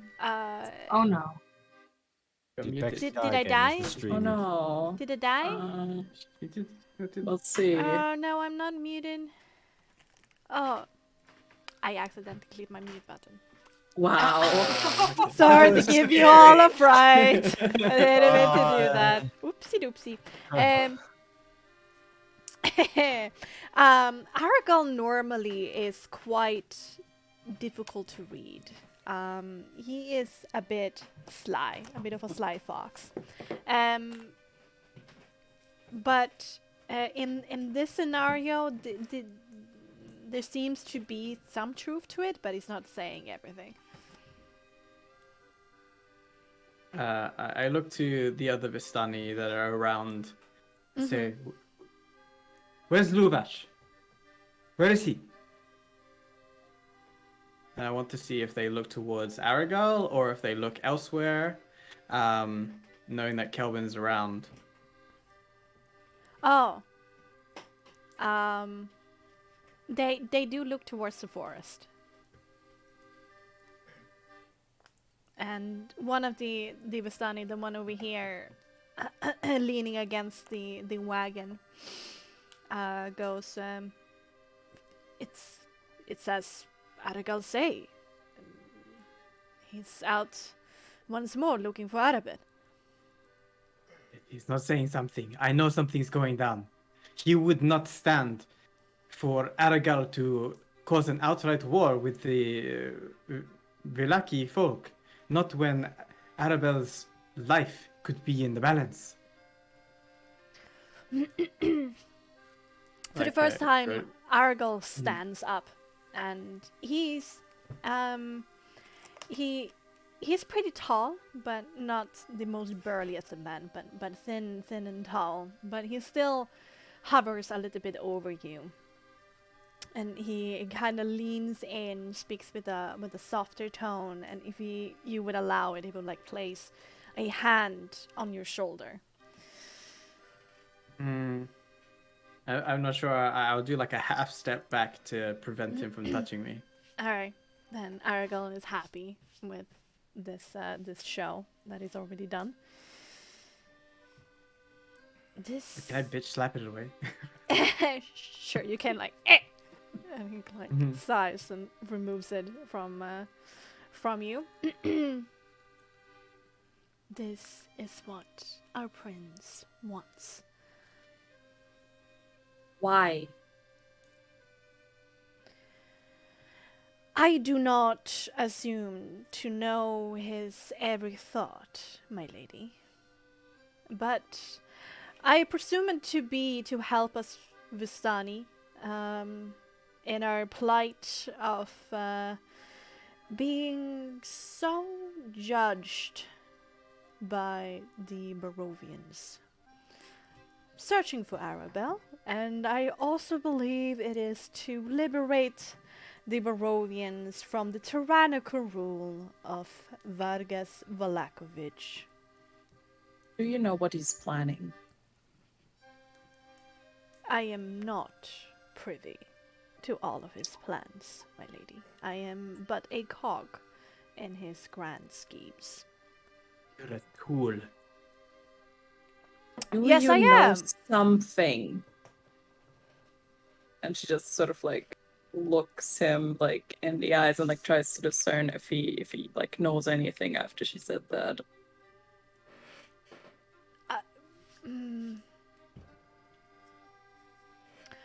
There's no empathy required. Like he does know some stuff. It's a very open-ended statement or question that you're asking here. He does know things.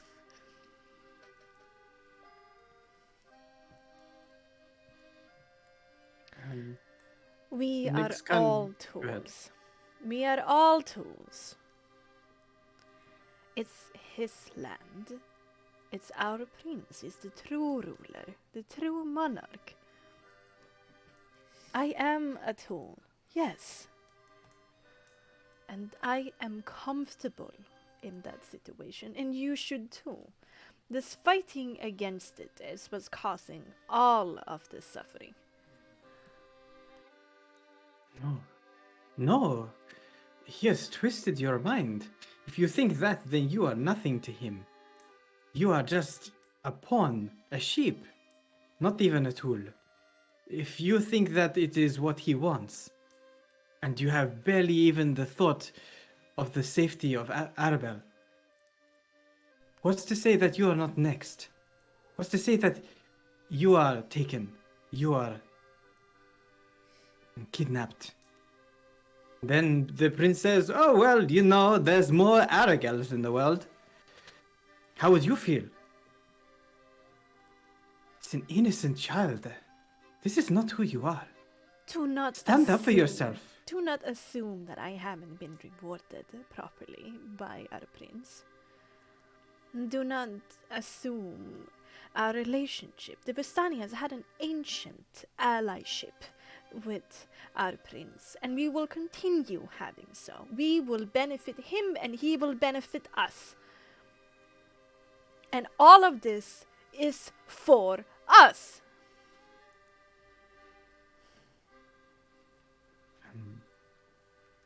Nyx is gonna like turn around to the rest of the Vistani. He's like, and this is what you have all agreed, to follow this madman. He holds your lives in his very hands, making decisions for your lives. Choosing that each of you may live or die just because of his plan. Is this what you all want? Is this who you follow?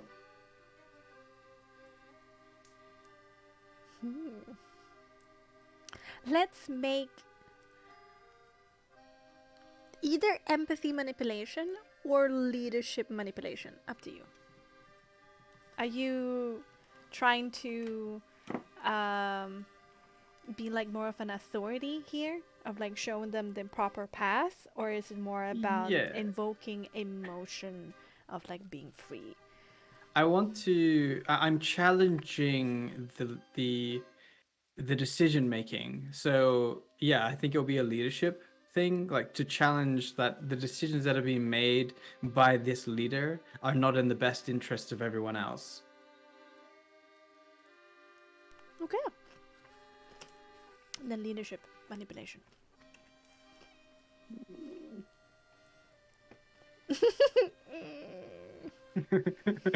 18. That's really good. Gonna do a secret roll. Secret rules.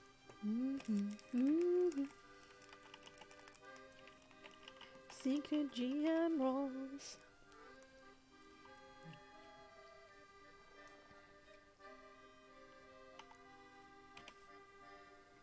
Okay. You know of the history because it's been told many times over the fires of the Vistani storytellers telling of the past of the Vistani. And you heard the storyteller also in Serpol talk about the mythical story of how the Vistani came to be friends with Strahd. So there is a lot of gratitude. There's history. There's also a feeling of being favored, that they're favored among others, right? But there's also a little hint of longing to be free from whatever pulls them to his orders. For sure, this would be almost innate to Nyx as he grew up around it.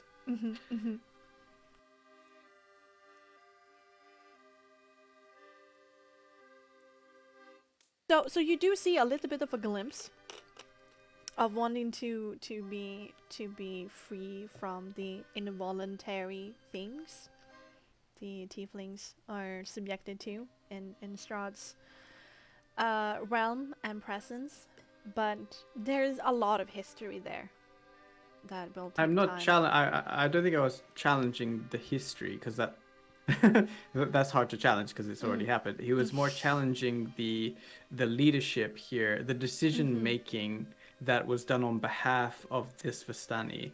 that seems to be frivolous and just like inconsequential to the lives of the other Vistani, and questioning whether or not this leadership is actually the benefit of this Vistani camp. You do see, okay, with that, you do see that people are looking forward to a changed Vallaki. And of course they want Arabelle back, and opening up the gates of Vallaki could, make it easier to search it. But there's also a little bit of worry of what violence can cause. I noticed that. Mhm. I continue, emboldened by this knowledge. Aragal here is assuming that the people of Vallaki will not retaliate. He's assuming that they will roll over and be taken one by one in the night. And you and I all know there are too many people for that. They will rally their troops. They will come here. And they will try and take back what is theirs. And you do not have the capacity or the resources to defend that. And this leader will throw you to the wolves before he even thinks about your well-being. Has any of you thought of this?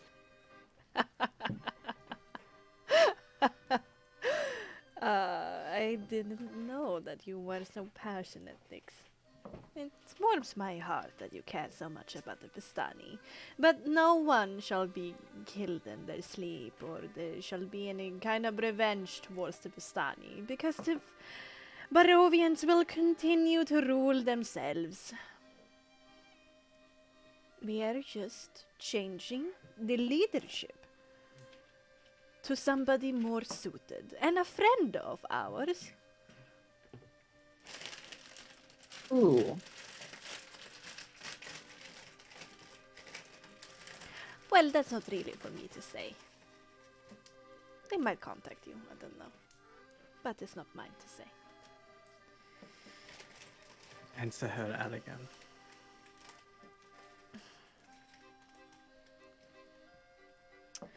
Lady Fiona Wachter is going to be the new burgomaster very soon. He was behind this. A friend of Vistani, a friend of Strahd, a friend of Barovians. Everybody will get along and do trade and be happy.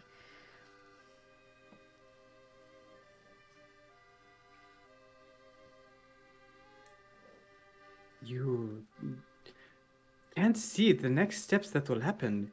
You think everyone will just be okay with this?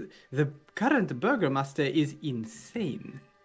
He would burn the entire city down before that ever happens. Is this what you want? You want the blood of hundreds of people on your hands? For the Vistani's sake, and for our prince's sake, if that is what he would wish, because he is always taking care of us Vistani and thought of the best for us, then yes. Do you know what his plan for said takeover is? Nix will also point out the fact that they don't have any wine. So I just don't want to. We can ask that question, or the other one is just it's two different divergence of the flow. Well, it's up to you. I don't want to take the whole spotlight. If you guys feel like that's more of an appropriate conversation.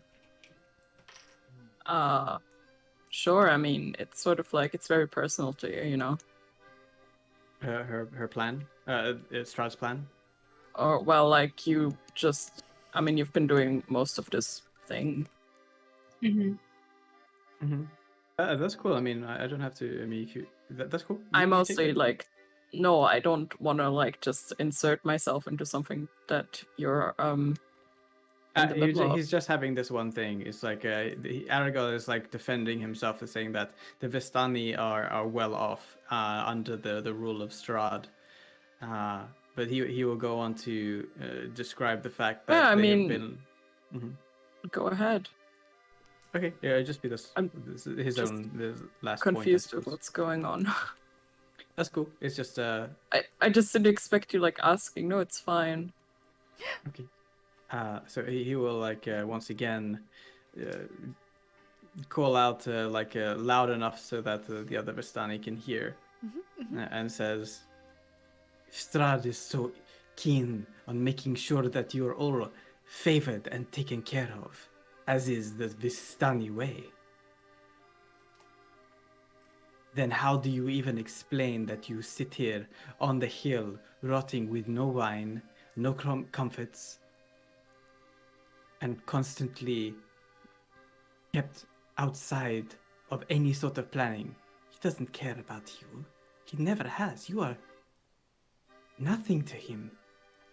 And your people here wither and expecting that something will happen.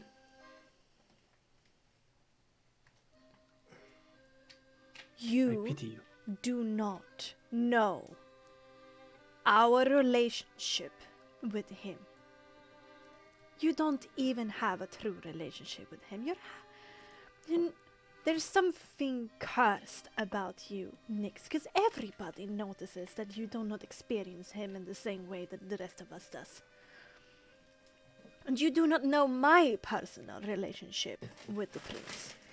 And you are also not privy to the plans to rectify the wine situation. He is thinking about us. It's already underway.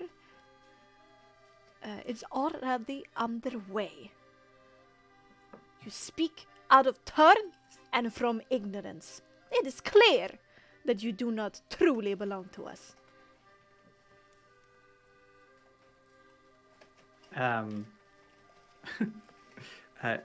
Nix wants to do something, but it's going to break the ability to ask the next question that Illyria wants to ask. So he will hold off. I mean, Illyria might just... It's fine. Illyria doesn't I- have to be involved in this. What? And Nix wants to spit in the face of Aragorn. Okay. I'm gonna say that this happens, and he curses. Take like a step back. Cleans his face as these two Vistani by the side gets more hostile. If that how it's going to be, Nix, then I revoke your access to my camp. I care about that. You I have more desire to see that you prosper than you think. You think I'm here just to upset you and say, well, hey, stop stealing and, stop dooming entire civilizations and, genocide is bad. You think that's what I'm here for? Just because I don't have this personal relationship with Strahd. But you're right. I never thought the same way that you, Vistani, do. That's okay. I am free. I make my own decisions. It's just too bad that you never thought of that was an option. I do not want to. Now, leave. But, of course, Lady Lyria, you may stay for however long you want. And I'm sure there must be somewhere some wine left that we can offer you. Of course. I would be leaving too. That's a shame to hear, but all of Barovia is open for you.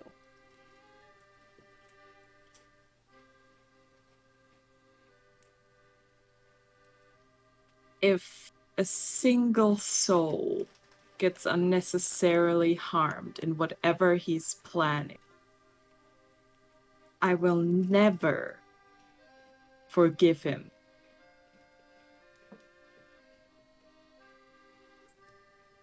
Do you think he would listen to you? I mean, he's ready with an undead horde outside of Vallaki's walls. I know he probably couldn't care less. But I wanted to have said that, since he at least likes to pretend that he cares.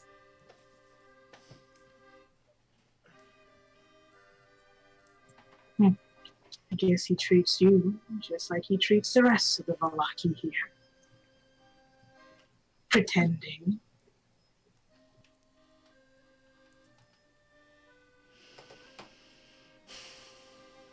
I don't think that anything I will say would necessarily change your mind, Lady Lyria, but it saddens me to hear that you think of such of our prince. It's quite a noble figure that indeed do the things that is hard for the better of everybody, and I hope that one day that you will see the same way. I didn't know manipulation was noble.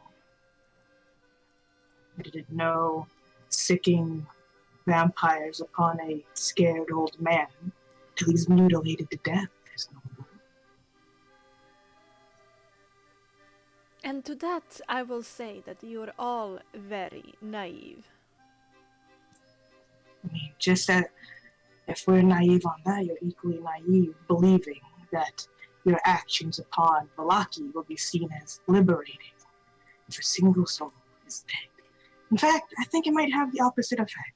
They'll blame you even more, giving more reasons why they should fear you. We shall see. I will give you this one last chance, Arigal. Give us the bones. We know you have them. We know where you put them. You know where I put them. That's quite cute.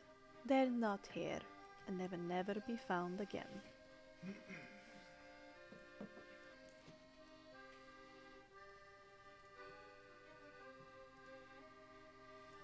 Alex actively turns around in his space to show him his back. Alright, I see. And looks around with a heavy sigh. And walks off. Okay.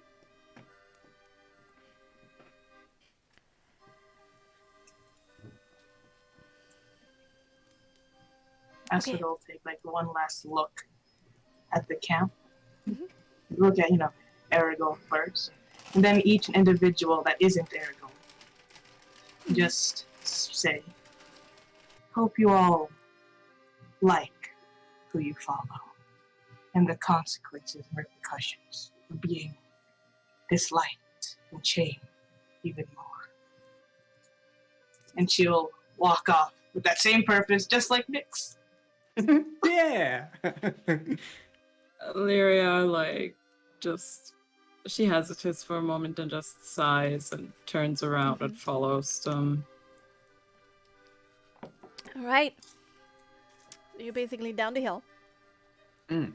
Calvin, Meanwhile, with Kelvin, what do you want to do, Calvin? Wee woo, wee woo. I thought I was unmuted. I sorry. Oh, no. Does he do anything as soon as they're away? Yeah, he goes up to pick up his tankard. Fuck's sake. And asks like the dude beside him to go and fetch him some more water. And turns to this guy and like starts to like I mean, really, like, how naive can you be? Of course, change will create bloodshed, but of course, in the long run, everything is going to be better for the Barovians as well after Vistani. Everybody knows this. And like continue on in that favor and kind of agreeing with each other, just complaining about the situation that just happened.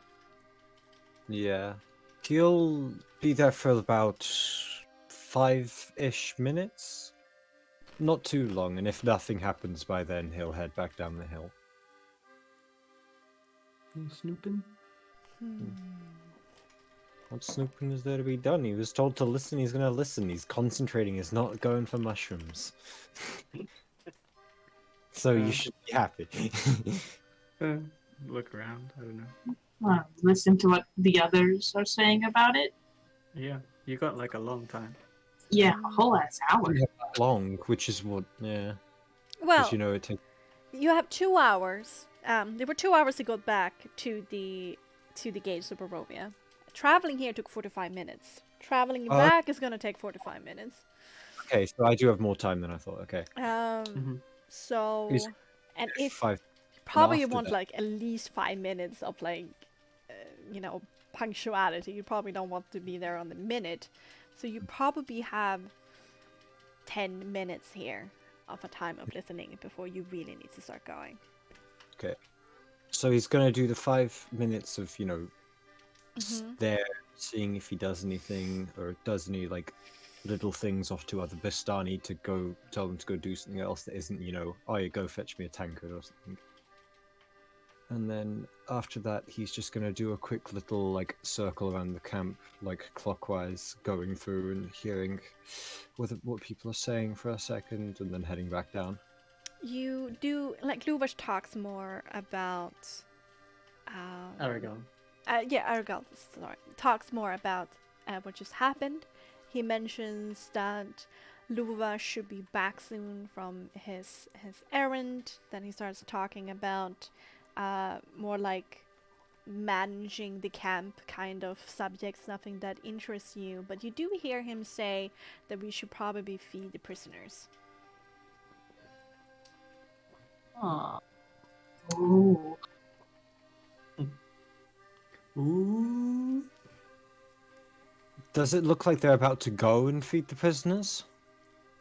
Yeah. Or is that just you saying it and then they'll go do it later? Or To Vistani, from hearing that this order, breaks up from the rest and heads in this direction down the hill. he will follow that, yeah. All right. You walk to. Yeah, you were with Nyx when you saw. Yeah. When you and Illyria were with the wagon with the steel bars, right? That was just inside of the forest. I think so. When you went to investigate that, you see them walk towards that direction. And as you stealthily follow them, I do want you to roll here dexterity with stealth, because right now you're not shielded by the sounds of the camp. You would have it with advantage, I believe the spell gives. Oh, I'm okay. just checking. What? I think stealth. Let me stealth do it check again, determines- or did we get? Wait, so wait. invisibility.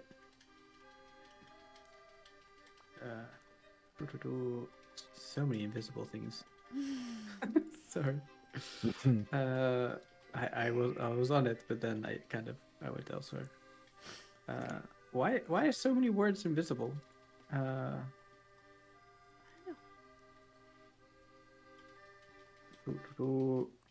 Invisibility. Creature becomes invisible. Anything that the target's wearing is invisible. Spells. Okay, but then I guess then it's down to the mechanic. If they can't see you, you gain an advantage. But it's your call, Bexxy. Yeah, I will give you advantage to that. Okay. I hope I don't need it, but yeah. All right, 20.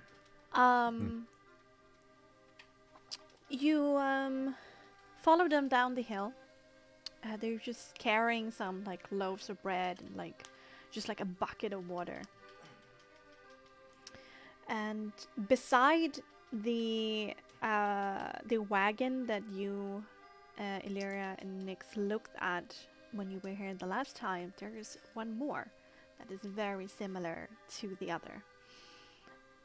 One of the Vistani opens up the outside wooden doors to reveal those iron bars beyond them.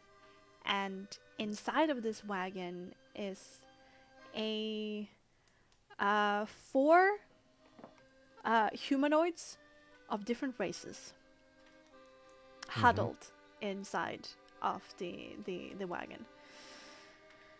The Vistani kind of threaten them with a crossbow to move away from the bars, so they like head back to the back of the wagon, and then the other unlocks it, puts in the water and the loaves of bread,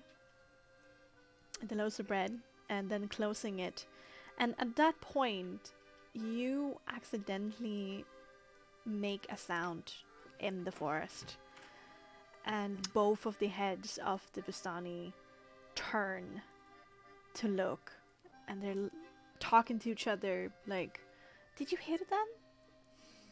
"Yes, I did. Do you think it was an animal?" "I don't know. I don't see anything. We should probably go and check. If there is one of his wolves, they're a little bit too close to the camp." And they start heading in your direction after locking up. Like, position that they would be able to like just bump into me, or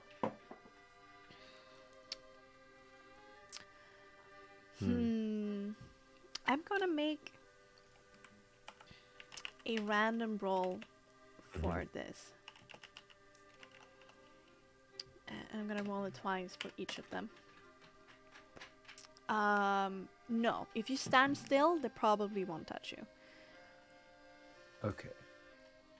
Then he is just going to stay still, make sure he doesn't make another noise as they are doing their investigating.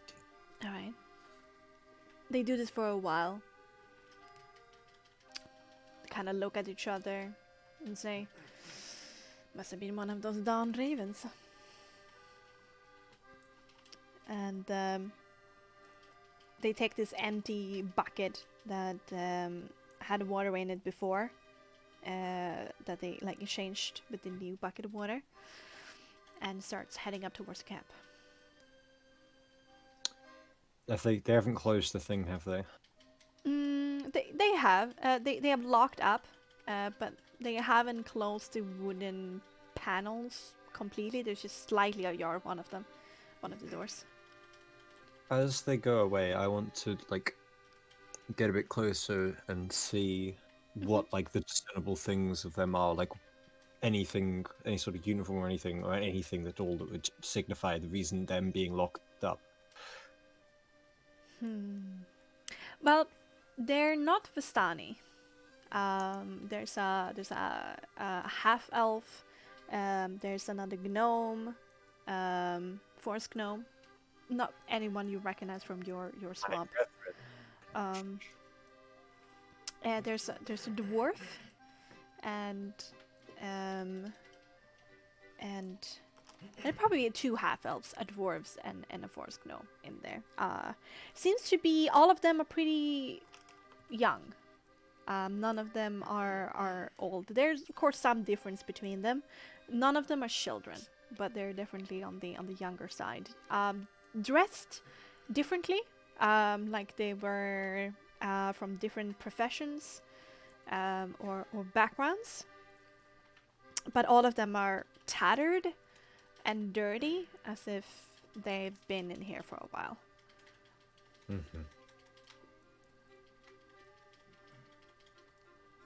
So it's no real way to disdain why they've been prisoned. No. How do the guards still look like they're not going to be back for a sec? Oh yeah, they have left the area. Okay. He's just gonna pick up a little rock and like try and chuck it between the bars, like get one of those attentions for them to like look over. even though he's still invisible. Okay. Slightly. You shug a rock in there, in between the bars, and the like gasps of the people inside, and they're looking out with confused looks on their faces. I'm like, what's going on? What happened? And then he's just going, shh, and see how their reaction is. Because if they immediately do something loud, then he's just gonna fucking bolt. No, they're pretty quiet, and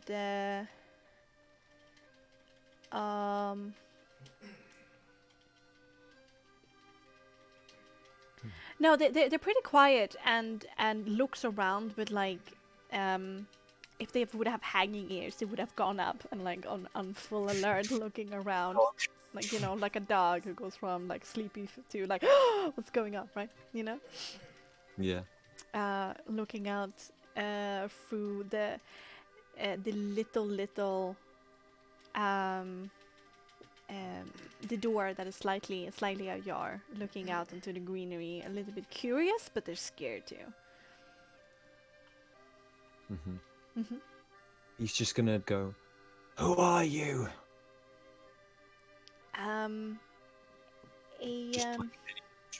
Respond, yeah. A pretty young half-elven man that is dressed in not fine clothing, but definitely like some kind of upper middle class, some kind of light blue robes once upon a time. Like calls back, "Who are you?" I guess you'll just have to find out. Is this some kind of weird check to see if we're complying with everything that's happening, or are we gonna get punished talking to you, or what? I'm not associated with the camp. My name's Kelvin. I'm a gnome. Oh. Well, can you do anything about this, Calvin the Gnome? That's what I don't know. I first need to find out stuff. Sorry, yeah. He can't actually do anything about it, really. He doesn't have anything to lockpick right now. Alright, so you're just gonna leave? No, he's gonna stay there and talk to them until, Alright. like, the guards return. Alright. Okay, well, can you do something? It's filthy in here. Let me check. What does he have on him? He still has all of his stuff, doesn't he? Yeah. Mm-hmm. Everything that you wear and carry is invisible with you. Do I still have the mushrooms? That you do. You have that.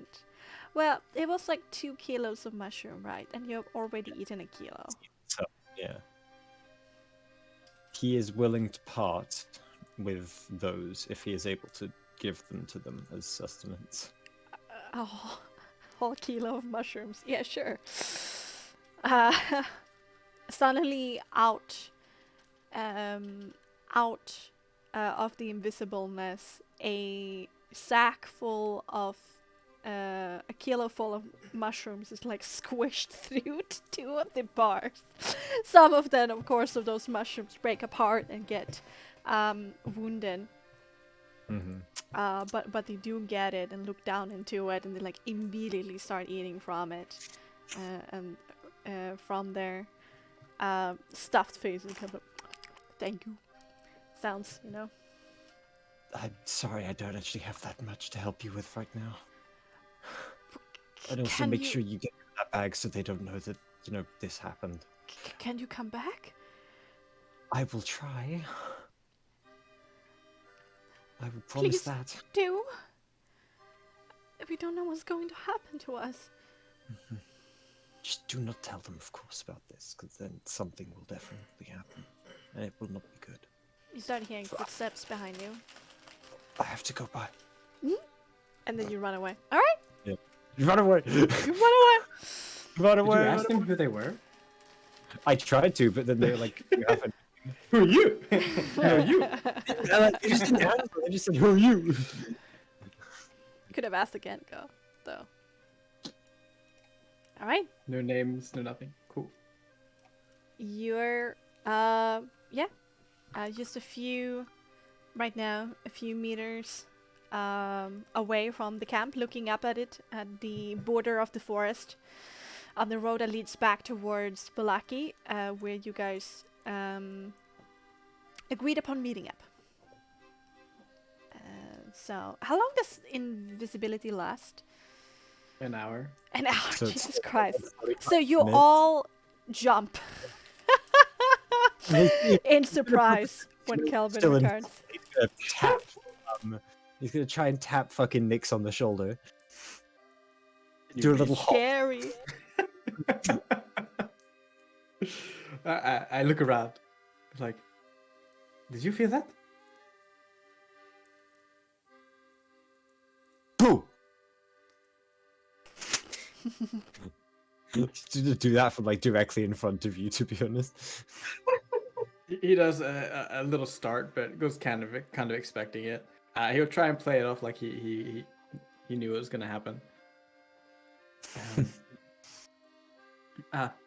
Kelvin, I hope you have the bones with you. And he will have the edges of his iris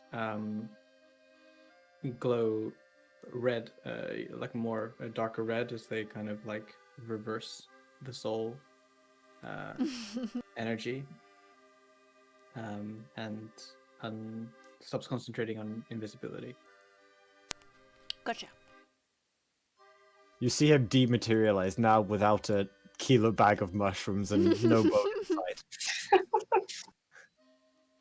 What? Do you have it? He shakes his head. What? You don't? They didn't go anywhere. They just sat there and chatted shit. I think that he's done what he said he's done and gone and hidden it somewhere far away, never to be touched again. So where have you been? We've been waiting here.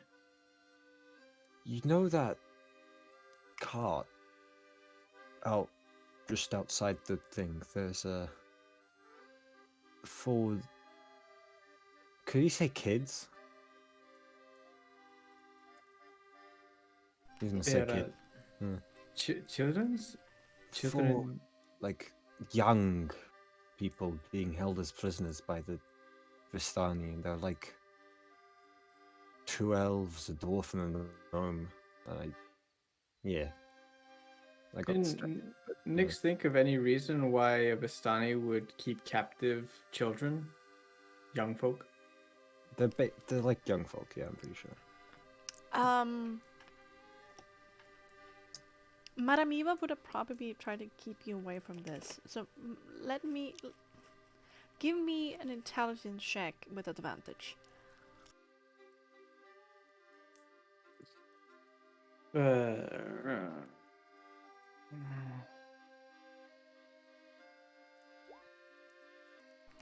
Oh. 18.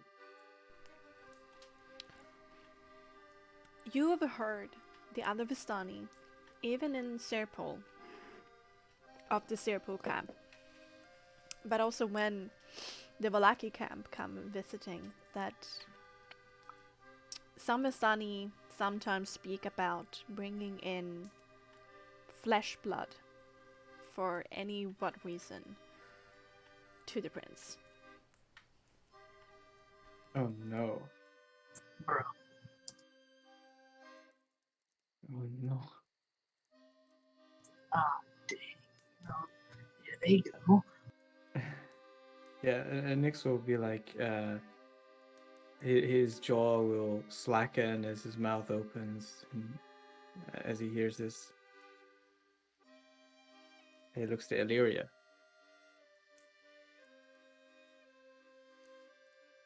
Well, this does not bode well. It is a savage practice. But it seems they are collecting children to feed Strahd. I mean, they weren't children. It was just young people, Young. like 20 to 30. Well, yeah, but Calvin, Yeah. Calvin said Oh, children, okay. so Oh, he's going with children. what? Some youngins. I So, asked yeah, you yeah, were like, youngins, oh my god. younger people. They weren't like children. You didn't specify. Sorry. Fine, okay. Teenagers, young adults. What's going on here?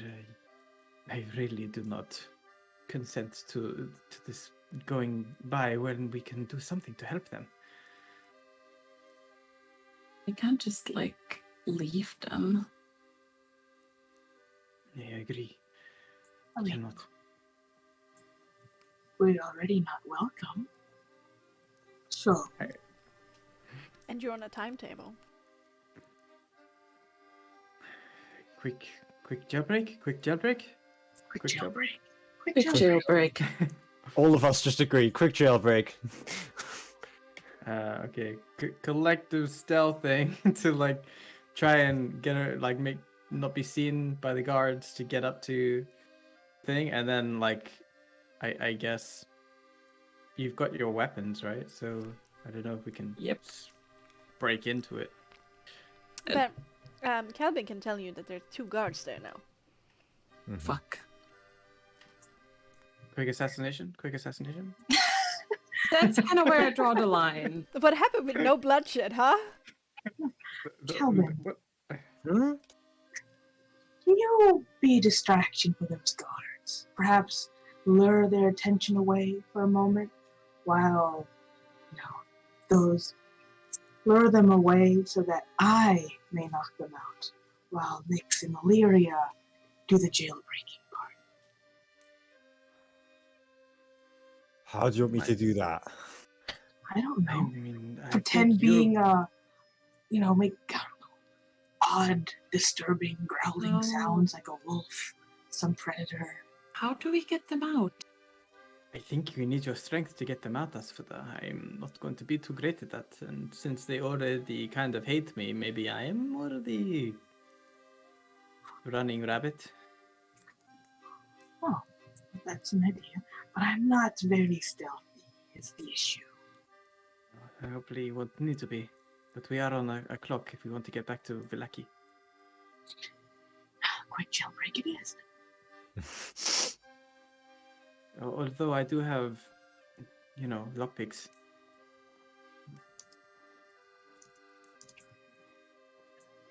If we can't break through, I mean, To look at Kelvin, what was that carriage made out of? That jail? Wood? Standard wood? Reinforced? What? I'm assuming it was made of like kind of reinforced wood, right? Yeah, there's pretty heavy wood on the outside, and then you have the iron bars, and then on the inside it seems to be like another layer of hardened wood. Yeah, so it's definitely geared and made to be a person, a traveling person. We'll need those keys. I don't know how to lockpick.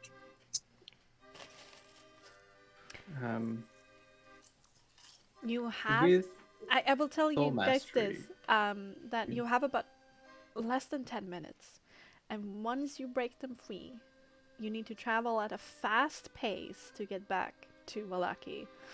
And Calvin can tell you from the way that these people are looking that they would not be able to travel at a fast pace. Even if we do break them out, we'll be like dragged back. Also, Mhm. what are we supposed to do? They're just gonna. we don't know who they are. They could be anyone. Do we have the next day? Are they gonna be sacrificed Also, we tonight? don't know of any safe place anymore. Can't say. Yeah, exactly. Where would we put them? Where would we take them? Without knowing who they are, where they're going. I guess we just have to be on the lookout for any sort of people that are saying that, and more people have been taken, kidnapped. It's this vicious circle of kidnapping.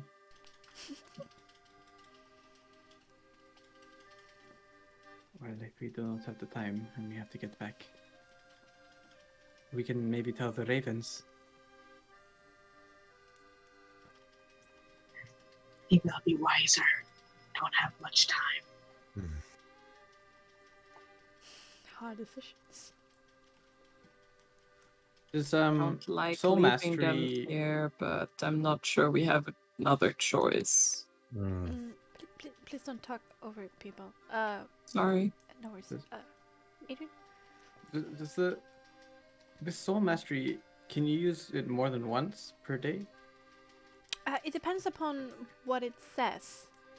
Some soul mastery is at will. Others are a certain amount of time per long rest.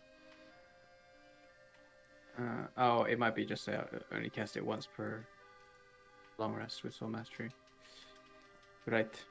I'll have to look it up. Oh well. Otherwise, I was gonna get Calvin to go invisible once more just to ask a question like, "Where are you from? What's your names?" But oh well. What's your social security number? Yeah, exactly. National insurance PIN number. number. I hope you can remember what they look like, Kilpin. He nods. He's fairly certain he can remember rough. Let's Alright. go. Okay, you return. Turn to the city. Yes.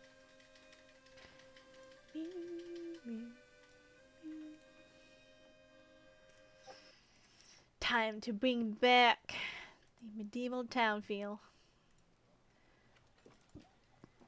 Oh god, what? Jesus Christ, what happened here? A lot of things happened here. And guard simping over us for telling you to strip. Yeah. Oh my Oh lord. god. Yeah. That's what happened there. Okay, I don't care anymore. Um,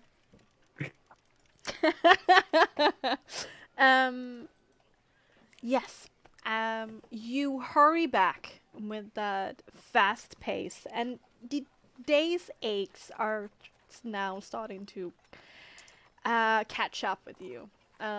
From having a breakfast with vampire spawns to going through the anxiousness of waiting for a verdict in the courtroom, to dealing with this whole investigation, and then basically walk running back and forth in between the Vallaki and the camp. When you return in with like 10 minutes or so to go for the curfew of the gates at night, that some of that fatigue is starting to kick in. It's not exhaustion yet, but you're definitely feeling your bones ache a bit.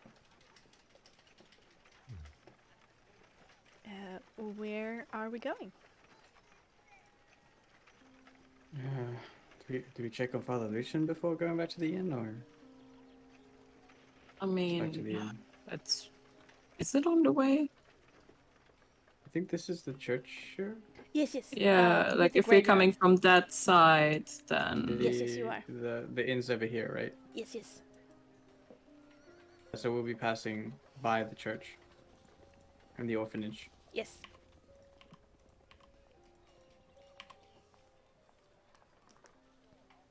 We want to give him the sad news that we do not have the bones. We should, and I think tomorrow we need to try to, I don't know,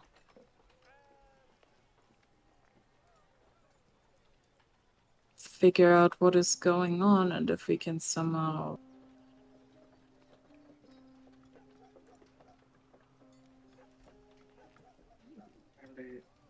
What we have in the palm of our hands, Illyria, is the choice to make the Vistani and Vallaki go to war. we,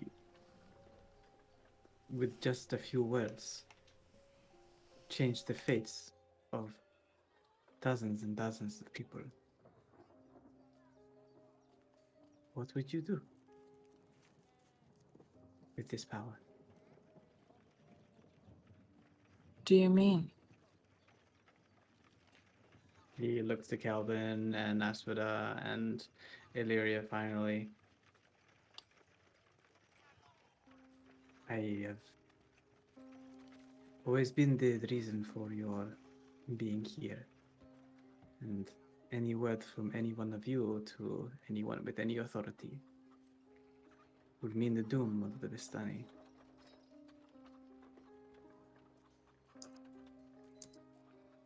I cannot force you to keep your mouth shut. I cannot force you to do anything. It is not my place. It's not my intent to start a war, but I do think we should try to find a way to help as many people as we can in whatever is to come. Help which people? Just across the board? It's clear that these people want to destroy each other. Then we try to mitigate the inevitable carnage soon to come. I don't think they plan on all-out war, but Well, there's something coming, especially with that horde. of course, something is coming. What with the unsanctifying of Vallaki, but that was protecting them. That Which is what we now I'm know. talking about.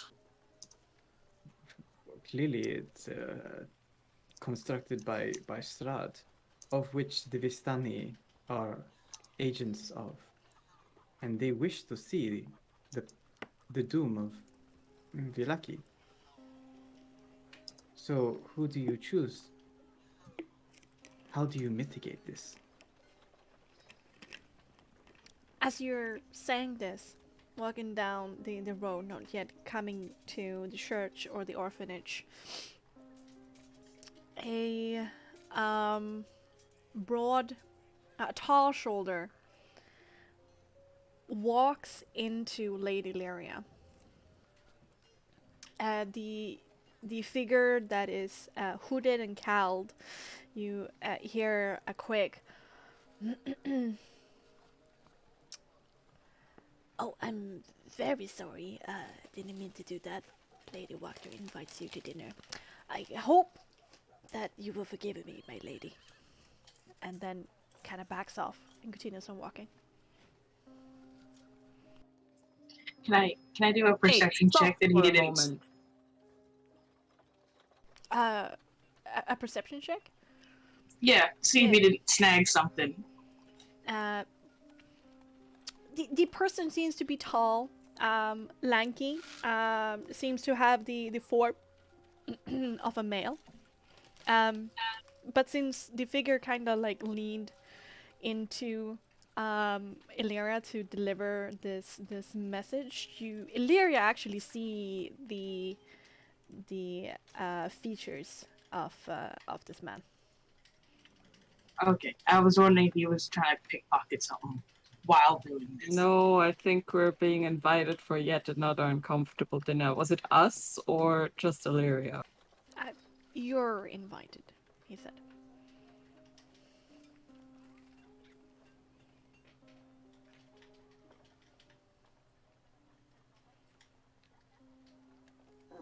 All right. Wait, so just Illyria or all of us?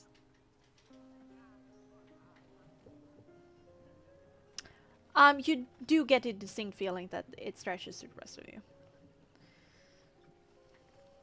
So, all of you, Us the party, collectively. the party. Okay.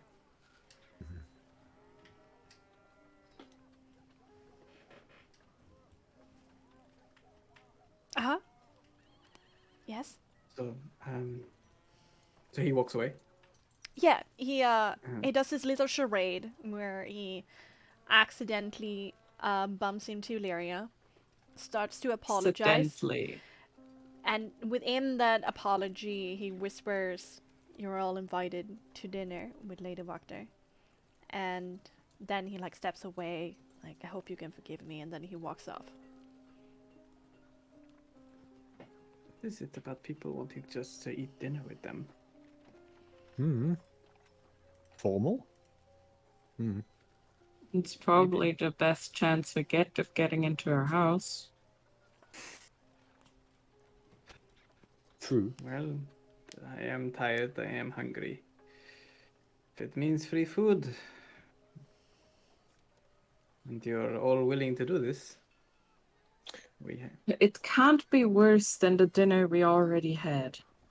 Excuse me, I tried to give you a nice meal, paid for it and everything. Huh? Oh, no. I think she means with, You know. Burgermaster, you know? Oh, No. we was didn't have tea. dinner there. Have a tea. That was tea. Yep. That was tea. Afternoon It tea. wasn't dinner. The dinner you just had was one that Nyx helped make. Illyria together. is just like standing there in absolute confusion as to you guys not figuring out what she's talking about. All right. Okay. Okay. So, you guys have the burgomaster. No, not the burgomaster. A Blue Water Inn, talking to Danica and Erwin, and maybe surveilling the Vistani camp to find out who these prisoners are for some, reason. You guys have the orphanage where Milivoir's life is like ticking away, and you have dinner with Lady Wachter. Oh man, would like to. so freaking hard because like Oi. Nyx doesn't want to go see the guy that they know is gonna die. Bro, we There's also a mystery going on inside of the orphanage of children getting hurt and the accidental death. Oh yeah. I mean, no offense, but that's kind of a little bit further down on our to-do list. All right. Well, it could also be that they are being taken, from the orphanage. I don't know. It's so It's many things like- to think about, but like the There's order so of much, priority. and I'm like, maybe we should try to stay with Milivoir, like maybe we can save him. I don't But think then we can save him again, without like- the bones, though. Yeah, I Well, don't know. We don't know if it's the bones. Yes. We don't No, know. we don't. It could could be just be a something curse. else that started siphoning it off like way before, and we don't know if it's something that physically has to come to him or if it's like Well, so it's very difficult to action anything when we don't know what to do. yeah, so Yeah. We I have think theories. I think Yes. our best bet is yet another uncomfortable dinner. All right. To hear why the Vactors want to take over Barovia, not Barovia, Vallaki. If it is and a why dinner they're at all, working. that is. Exactly. It's another throwing in jail. But what we're gonna hear from them is like their reasoning for overthrowing the Burgomaster in league with the Vistani, to weaken the walls of Vallaki because everything is not fine in Vallaki, and then to oust the Burgomaster to say, okay, well, you are just lying to us all and everything is terrible, but I will be the strong one to bring us back from the brink if you just stop following this idiot. But all of that doesn't change anything. Unless we give in to the Wachters and then the bones get returned. But I don't think they're ever going to be returned. Because that's not what the Vistani want. There's also a third thing here. You just leave Vallaki. Yeah, we don't have to do anything. But then I guess it's still Nyx's. Even though he We hates can't leave Aragorn. Vallaki until everybody we care about in this place is dead. It's fine. Yeah. Yeah, we're No at trauma. the buffet of too many options and quests, and it's like, shoot. Yeah. We could. Fuck, why are you giving us so much? Oh. Nyx still wants to, at the very least, wants to talk to Father Lucian to figure out something about the person that was wearing his jacket. Oh yeah. That's the only real thing. I mean, what we're doing here, we came here to find the tiefling girl, of which to get a reward from the Vistani, but they're not going to give us a reward anymore unless we find Luvash, who may not actually be part of this whole coup. So there's a very big if. If we find this girl, does it matter to us anymore? Because then we're not going to get their help. But I think we at least need to try to figure out what the fuck is going on with this whole like the plan for like Vallaki. And the Burgomaster mentioned he thinks that Lady Wakta has something planned for the festival.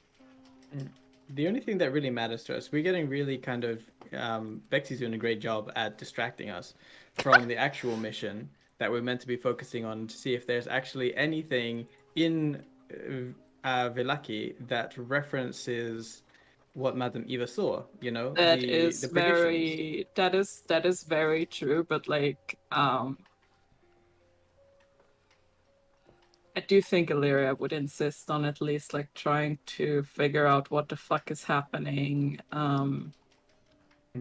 with the plans here. Meet dinner with the enemy.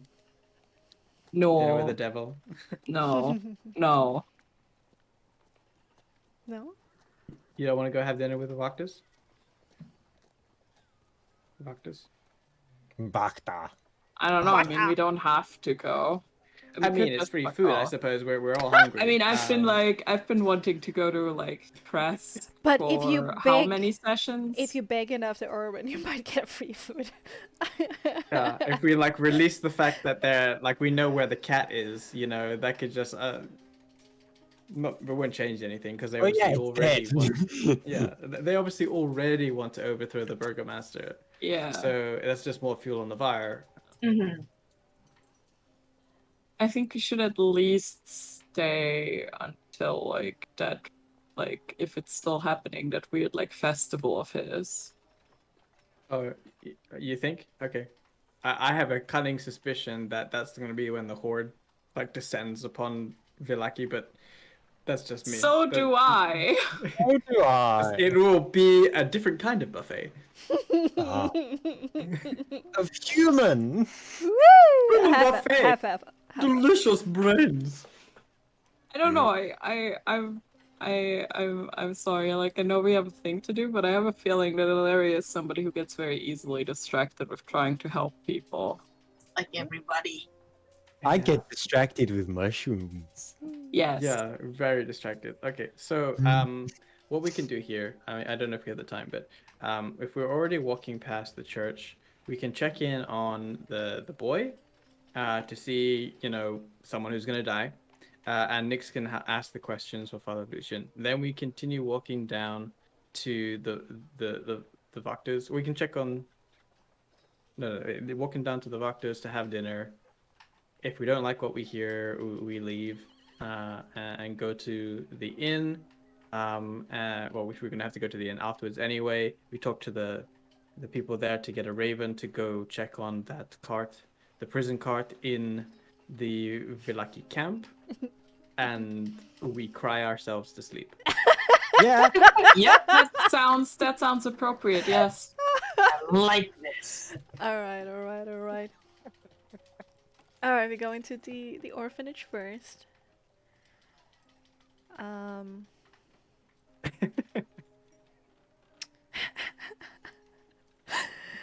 Oh god. Sorry. It's kind of funny. Let me change music first. I mean, crying yourself to sleep is like the only appropriate response of like being in Barovia. It's fine. But maybe as we're walking along, since we've like had this realization that, you know, even our involvement may not resolve anything. Like we may not be the heroes of the story of Vallaki. But what we do know is that what Madame Eva told us, and any sort of thing that can perhaps trigger a word from a building or a sigil or a symbol or anything like that, that is our primary goal. Because if Vallaki falls to the horde of the zombies, there is little chance of us actually coming back. Yeah. Yes. Alright, you head into the orphanage once more. It's a little bit more calm, considering it's now more like 6 in the evening, just past 6. where most of them seems to be sitting and eating dinner. You head over to Millevoy once more. Lucian has left a little note saying that I stayed as long as I possibly could, but I have a lot of tasks on my plate. And he will be back later on. Can you determine if his condition has worsened? It's obvious to see. It's not, catastrophically much worse, but it's definitely worse. It's definitely progressed. He's even more sweaty, even more pale. It's almost like his body has started to eat his own fat and muscles. Like he's like running a marathon. Oh no. What you do notice though is when you step up to the room with Millevoy, is a boy standing by the door, a little bit older, 13 to 15 maybe max, at that early teenage years. There's a little bit of a small smirk on his face as he says,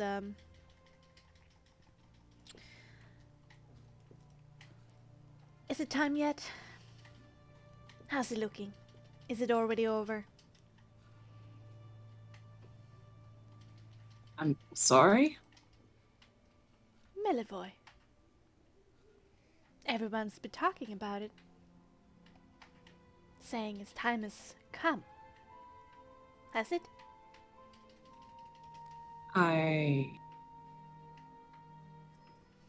You're quite pleased with that?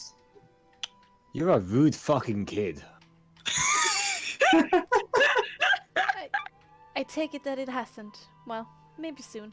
And he starts like Who are you? jumping no, away with Fuck the it. Grab him. Go after him. Like, Hey, where do you think Scoop you're him. going?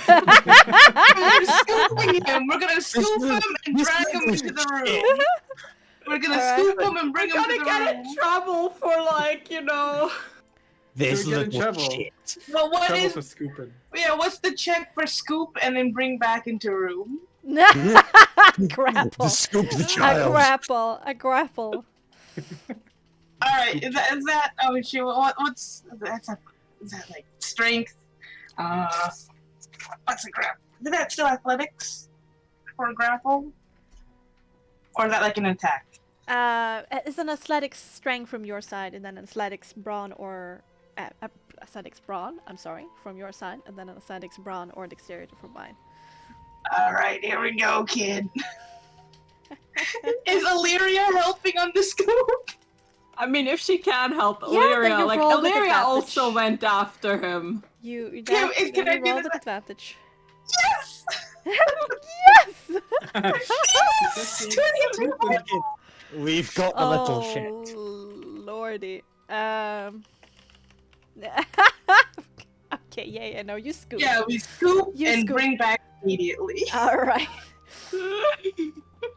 Close the And- door. And Close he. the door. Quick, there are some children who's already looked up. I and stand in You're front of the killing door. this. You're killing this child.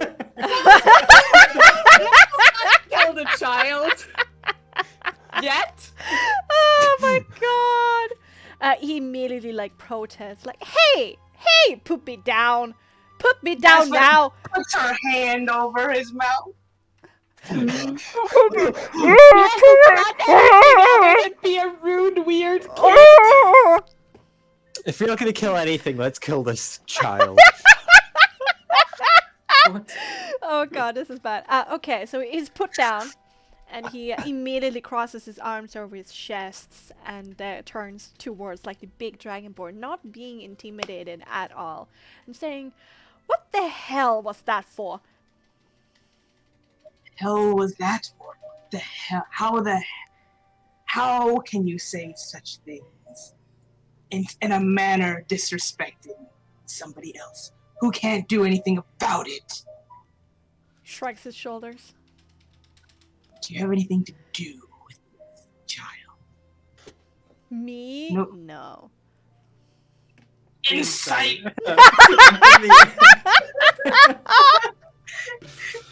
Oh Little my shit. God.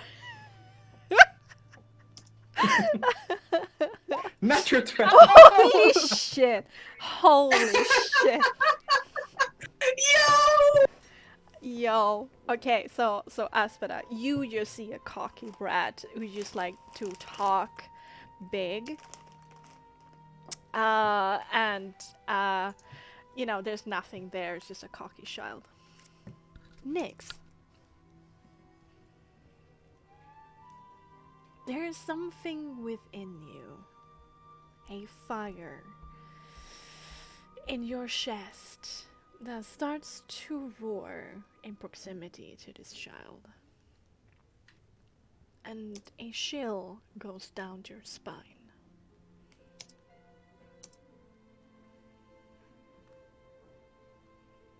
You better start singing, Canary, before I start plucking the feathers.